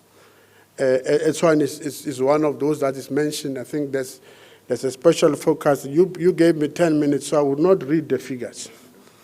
Anyone who wants to interview me about the figures will give an opportunity. We have also given attention to Vonderboom Airport, and we are part of the Lenzeria as convened by the presidential projects that Lenzeria Smart City, we are part of that, and we do our contribution. Food and beverages, agro-processing, I think I've made the point, and that would actually help us to change the lives of the people in the city. Without doing say more, as I said, 268 SMEs are already bound into a package that there's going to be a benefit. So, Premier, I think those were issues that since you arrived in the city, in anticipating the level 1, level 2, level 1, we should be able to give a response to them. So thank you very much for this opportunity. I'm sure we will take discussions. Thank you very much, Mr. Nawa. I think the critical issue there is the Tshwane Automotive SEZ as something that needed the full weight of the city, especially bulk infrastructure. As I was saying to the two mayors of the metros, there's no project in Gauteng that can move. There's no investment project that can move if the city, especially if it's a metro, if the metro does not commit to bulk infrastructure. So I am glad that the administrators, we have worked with the previous administration as the province, had several meetings. They made a commitment that when an opportunity comes to pass the budget, they will ensure that bulk infrastructure for the Tshwane Automotive Special Economic Zone is done.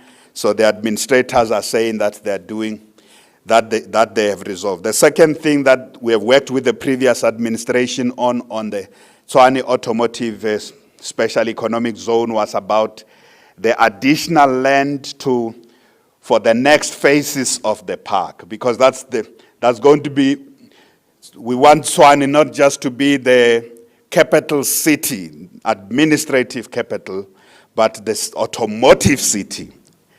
The city where the manufacturing of vehicles in our country takes place there. That's why we're competing with automotive cities in our own country, like Port Nelson Mandela Bay and a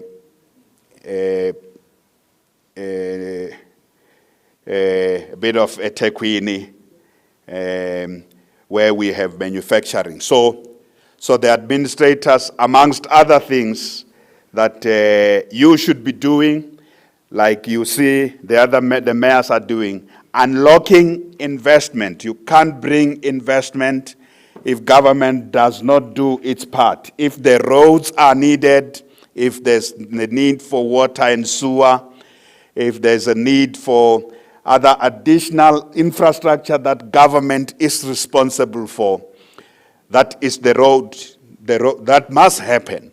And in our province, we coordinate that through the Department of Infrastructure Development, so that government, if in the districts, they may not have the money. And that's where we have to bring provincial government to bring the infrastructure there, to say we need a big road there, but the municipality doesn't have. There's the sewer system. We work with national government. We bring the agencies of national government, the DFIs like the DBSA. If we're building a new city that that's like Lanseria, which also sits in several provinces now, part of the Northwest, but several municipalities. We will have to source also from the development agency, development finance institutions at a national level. So this briefing, at least we have taken this, we have heard what the metros and the districts are focusing on to support our economic recovery, our reconstruction. We want to lift our economy out of the damage caused by COVID-19. We are now going to get a presentation from HOD Tilly Gasela. As we do these things, when the construction happens, when the manufacturing happens, when the tourism sector opens, when the services happens, when the small businesses operate, how do we make sure, going back to what the advisory council said, how do we make sure that we maintain all those measures so that we don't get the second wave that's even harder than the initial wave we went through in our province in June, July? How do we make sure we continue to follow the guidelines of the World Health Organization? We reopen the economy, but we ensure that we keep the infection rate under control.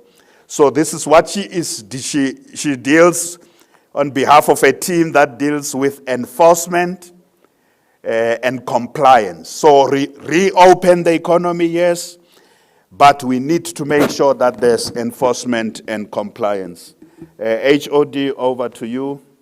I know your presentation, you did it last week, but this week I want you to summarize it, linked more to the economy, so that we can then move to take questions.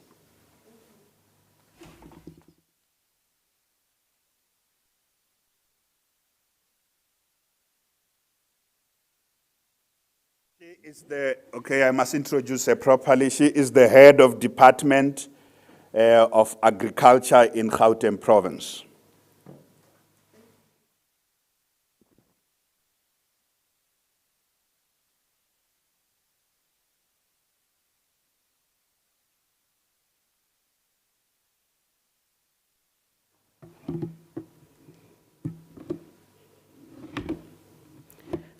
Good morning, Premier.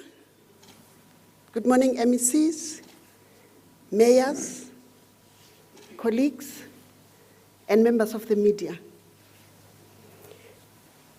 I think just with the movement of the country from risk-adjusted level 3 to 2, we've seen that more businesses have been opened, and those would include, amongst others, your casinos, gyms, liquor outlets, and we do know that the sale of liquor is now permitted. The consumption of liquor is permitted, albeit within specific time frames.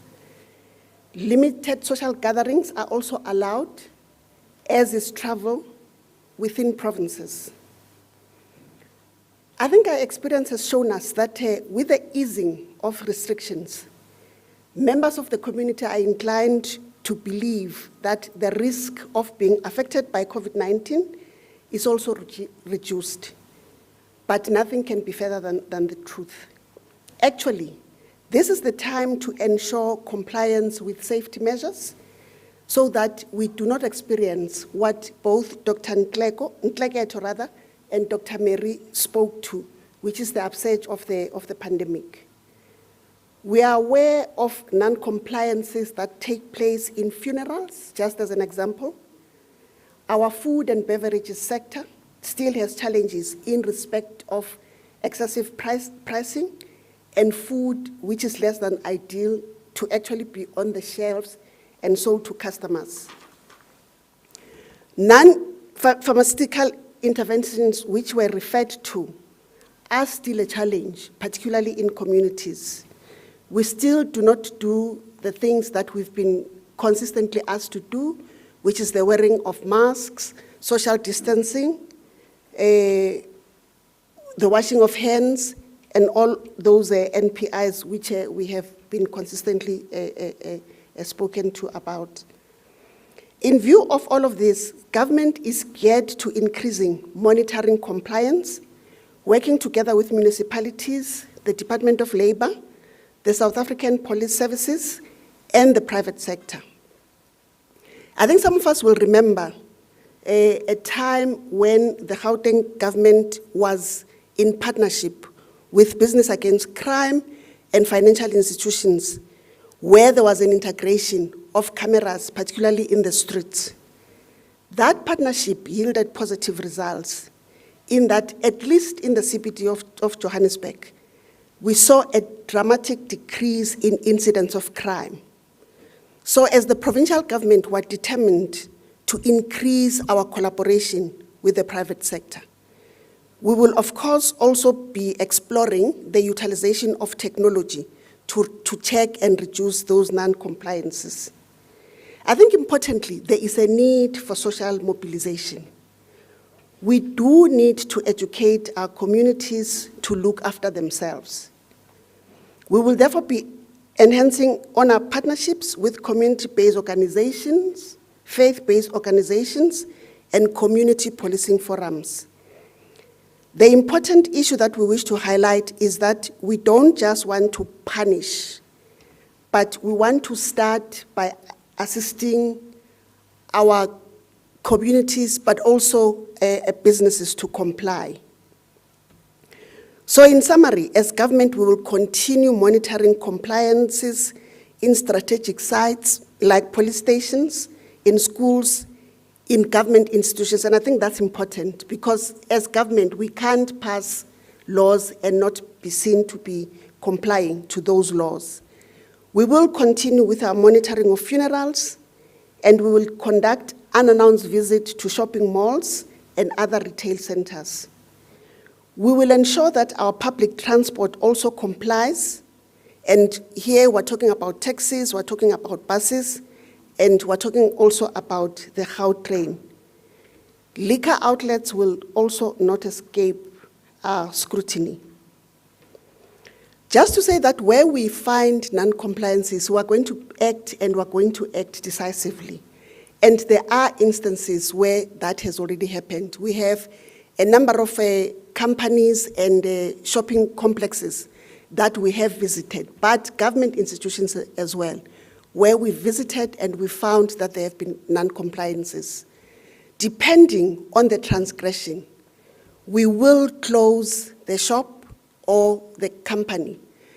But in other instances, we do give those institutions an opportunity for them to sort out, to fix what needs to be sorted out. We have, as I said, issued statutory notices. We've closed shops and firms where we found serious transgressions. And we do have examples that we can show. We are, as we're speaking, ready to take one government institution to court. And as I was saying, that's very important because government itself must be seen to be complying to the laws that it passes. There are a number of achievements that we can talk about where we've gone. As an example, we've gone to sanitize public transport. Currently, we can speak about 26.8 million commuters that we ourselves as government have sanitized, but we've also sanitized buses and taxis. So we are ready, and we will continue to do those unannounced visits, and where we find transgressions, we will act, and we will, in some instances, go for the jugular. Thank you very much, Premier.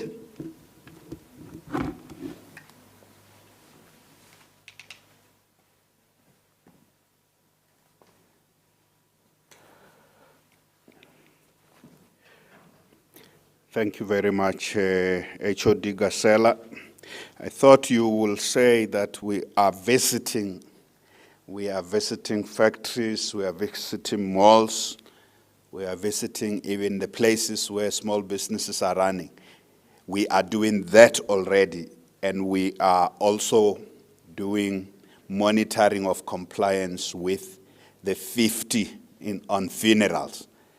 You mustn't talk in future tense because it is exactly happening. It's something that you have asked that as the MECs and myself must join. There's a big compliance team from various departments, from the police, from economic development, from agriculture, that deal with different areas of compliance. Food is a very important, food safety is a very important area of concern for us, where in shops people prepare food inappropriately, but they also sell food. There are shops where they sell expired food. We have seen a lot of that. And the compliance team of officials is doing that work under the work stream of compliance and law enforcement every day. Sometimes they are joined by MEC Mazbuko.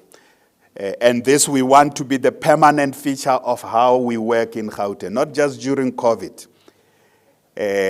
And go into factories that don't comply or businesses that don't comply.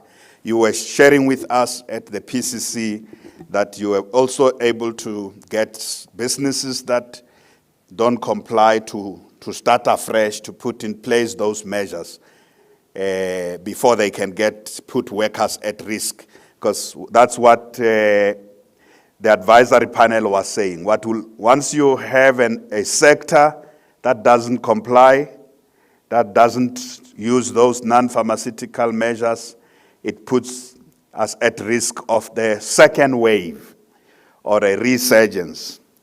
I'm glad that we are talking a lot now about the second wave rather than thinking of the peak is still coming. The good thing is the numbers are going down, but there can be a second wave as we have seen in other countries. That second wave, if it happens, it's something we must ensure we avoid, but we reduce the impact of that. So I would, at this stage, I also just want to add that we have appointed, as the Premier, I had announced before that I'll appoint the 4IR panel. We have appointed that panel. We will circulate the list of the panel to the media. The Fourth Industrial Revolution panel, part of our economic strategy. All the other things that the mayors and the HODs are saying, at the back of it is to build, fully exploit the opportunities of the digital economy. The Gauteng is best placed in the continent as part of those hubs of the digital economy and artificial intelligence.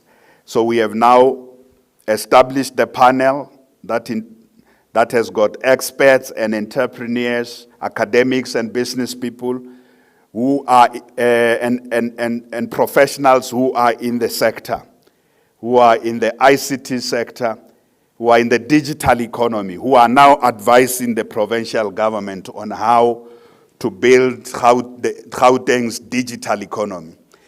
So all this, everything we are doing, take at the back of it is that we are also building the digital economy capacity. And COVID-19 has shown that every sector can actually be moved into a key part of the digital economy, from manufacturing to services. So we are positioning Gauteng as the digital economy hub in the southern part of the African continent. So that Fourth Industrial Revolution panel started operating during this month of August. We will circulate the full list of it at the end of the day. So Thabo, back to you now. We are ready to take questions and conclude today's briefing. Okay, let's have questions. Can we have the mic moving around? Let's see. It looks like there are no questions. That's fine. Because I also don't have any on the WhatsApp. In that case, I'll invite, yes, there are no questions. Please, ask them again.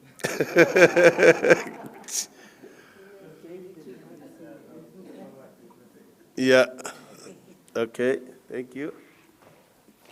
I just want to draw your attention in conclusion. I also want to deal with the topical issue of corruption. I'm going back to the concluding side of our presentation. I have drawn your attention. Remember, we work on 6 pillars.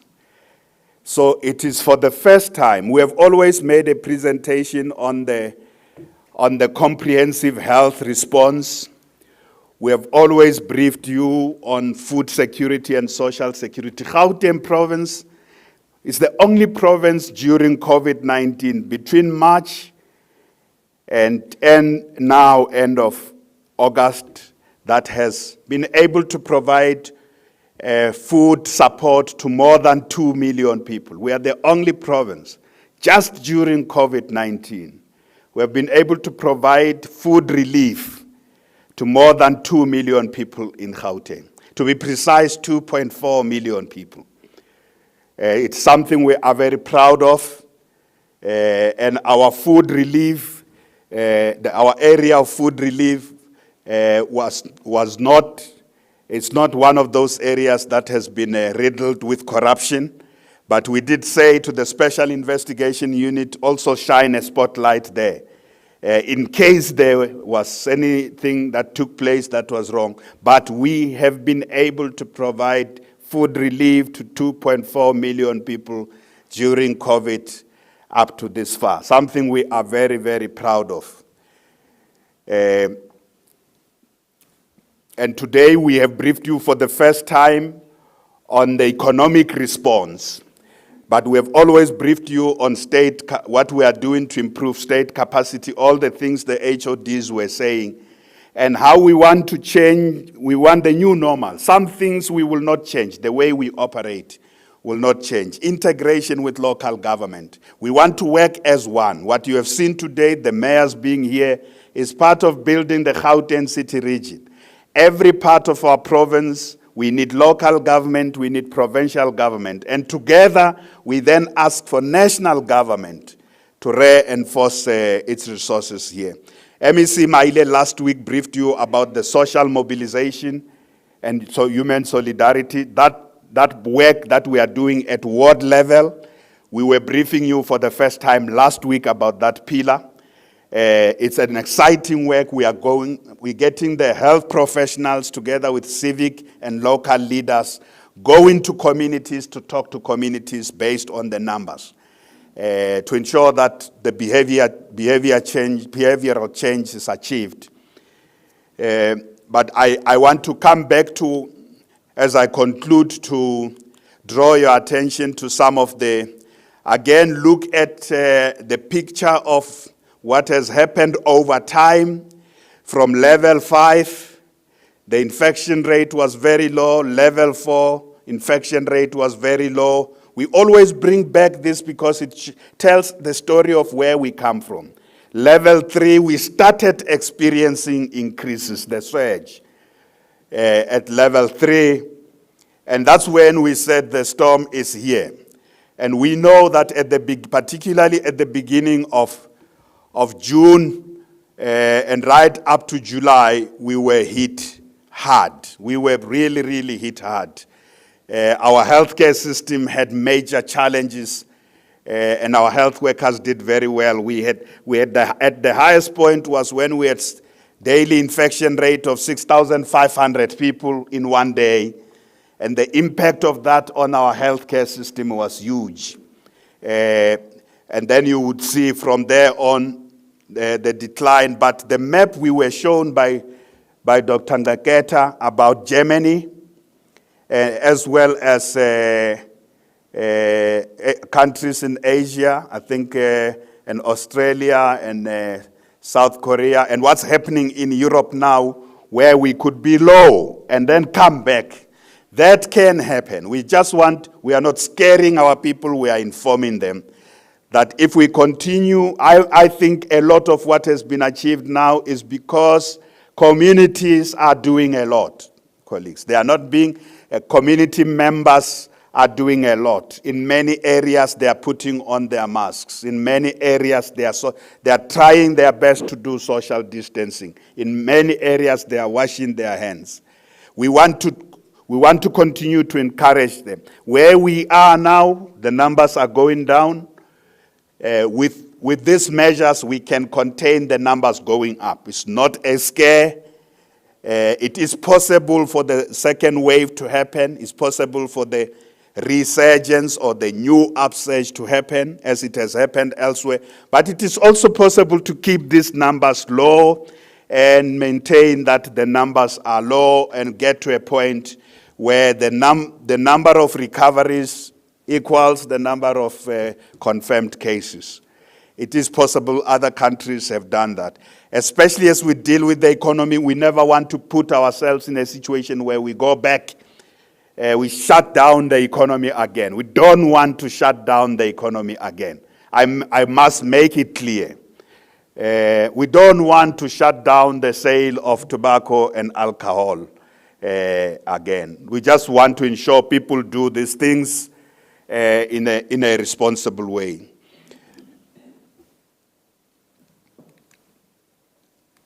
I want to also show you the other important slide about what happened with admissions and a bed capacity and what we are doing regarding that issue of admissions. Essentially, there is a graph I'm looking for. So the admissions are now at 2,000. Hospital admissions are now at 2,969. You know, there was a period where we had 7,000 people in our healthcare facilities. So they are continuing to go down. That those who are in ICU, the numbers are also lower. This is good because it means that our healthcare system is responding well. Even with this, we are continuing with those measures. There was a question asked last week, what are you doing about field hospitals? Let me be very precise. A decision has been taken at a national level. We started at the provincial level to review. When the numbers are going down, you can't be putting up field hospitals that will not be utilized. You can't, even the admission at we have only one field hospital, Nasrec, even the admission rate, the numbers are low there. Although that one is still open and it will be in reserve just to help us in case we have a surge. But all the other field hospitals, and it has been agreed at a national level, those projects are on hold. So we are not building field hospitals anymore. What are we doing with the resources that were budgeted? That money is going into the hospitals themselves. We are improving the capacity of our hospitals, including want to make sure that we also increase, we add more high care beds in our hospitals. We improve the infrastructure of our hospitals, but we also increase the human resources. I think the clinicians have said to us, it doesn't help to have more beds if you don't have people who are going to manage those beds. So the money that was meant for field hospitals is being redirected to the current. That's where we started in our plan. We started with improving the current facilities. We know we have a big problem. There are lots of delays in finalizing the beds, in finalizing some of the building, and some of these delays are caused by what we call the business forums, people who are stopping projects. It's an experience we have in this province.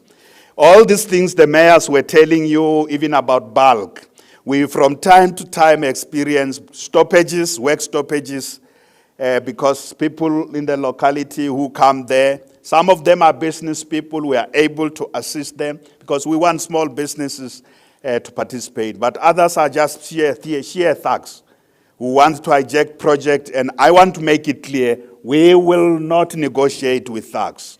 We will not negotiate with thugs. Last week there are people who entered Jubilee where we are putting up additional beds there. They shoot there. They end up shooting, and the site had to be stopped. So we have site stoppages that delay some of this work about the additional beds that have been added. And in this update, we have additional beds that we have been able to do. More than 500 ICU additional beds have been done. 1,200 general beds have been added. The others are still being built. As I say, there are often delays in this, and where the delay is just out of the contractor themselves, the instruction from me is very clear. If the contractor cannot be delivered, they must be fired. But if the problem is the disruption by the people who want to hijack the projects, who want to stop the projects, we have also called in the police. There's a special police unit that's working with the Department of Infrastructure to ensure that that work is done. So I also want to say that the PPE corruption is the biggest weight we are carrying that is really pulling us down.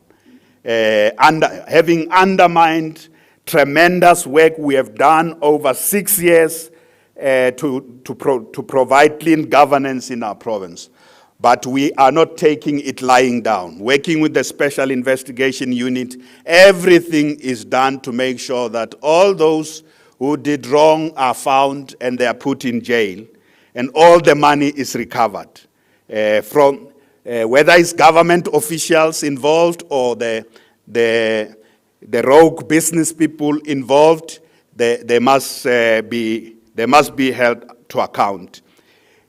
So we also know that on the PPE side, we are watching this very closely to make sure we don't run. As the investigation happened, we know we have stopped some of the suppliers who are part of those that are identified as having gotten the orders wrongly. But the Department of Health, MEC Mamabulo, acting MEC for Health, and the department have very clear instructions. We must not run out of PPE, because that's the critical thing. The health workers need PPE, but it must be procured properly. We don't want it to be done the way it was done before. It must be done properly.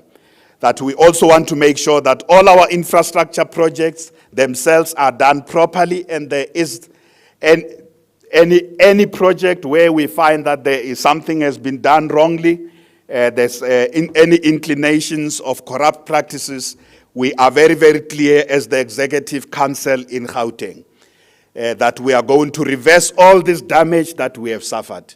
We can only reverse it by ensuring that those who did something wrong face the consequences of it. We are glad with the work that the SIU is doing. The SIU will be doing direct briefings where they've made progress. We know last week they did the freezing of accounts. Every time they take the next step, they will brief us, but they will also do a media briefing. So we want to do the core business. Our core business is to provide services to the people of our province, to ensure that we continue to focus on the risk of COVID-19 and face this risk and contain this, reduce the risk, contain it, while simultaneously our country is working with the world to find the vaccine. And as we do that, we want now in level 2, we are going back to the business of getting this economy to run, including delivery of housing projects. Some of them couldn't happen. Our mega projects couldn't happen because the construction industry was closed. We are going back to them. That's why these mayors are here. They will focus on the work that they are doing. Where there are problems, we will work together to resolve these problems. We want this province to work. We want Gauteng to work. We have suffered a setback as a result of that corruption, but we are fighting our way back to do things right. We are not going to give in to that discrediting way of operating government. We want to focus on getting this economic hub to continue to be the engine that pumps. All our corridors are going to be pumping. All the efforts of our MECs in this province, from the social cluster and the economic cluster, is now on getting the province back on its 2 feet during phase 2. Whilst at the same time averting and managing the risk, reducing the risk, managing the risk of new infections, and this is what we are going to continue to do. So thank you so much for joining us today in this briefing. We do the same briefing again next week. Next week we come back to do a full social cluster briefing. A lot of staff will also be coming back from health. Today we did only a little bit. We are going to bring back the clinicians to give us feedback. We are also going to bring back a sense of how are we doing with infrastructure delivery and HR and medical equipment to make sure that these resources that we are rediverting from field hospitals improve all our current institutions. So next week we will bring back that briefing on these major issues. So thank you so much.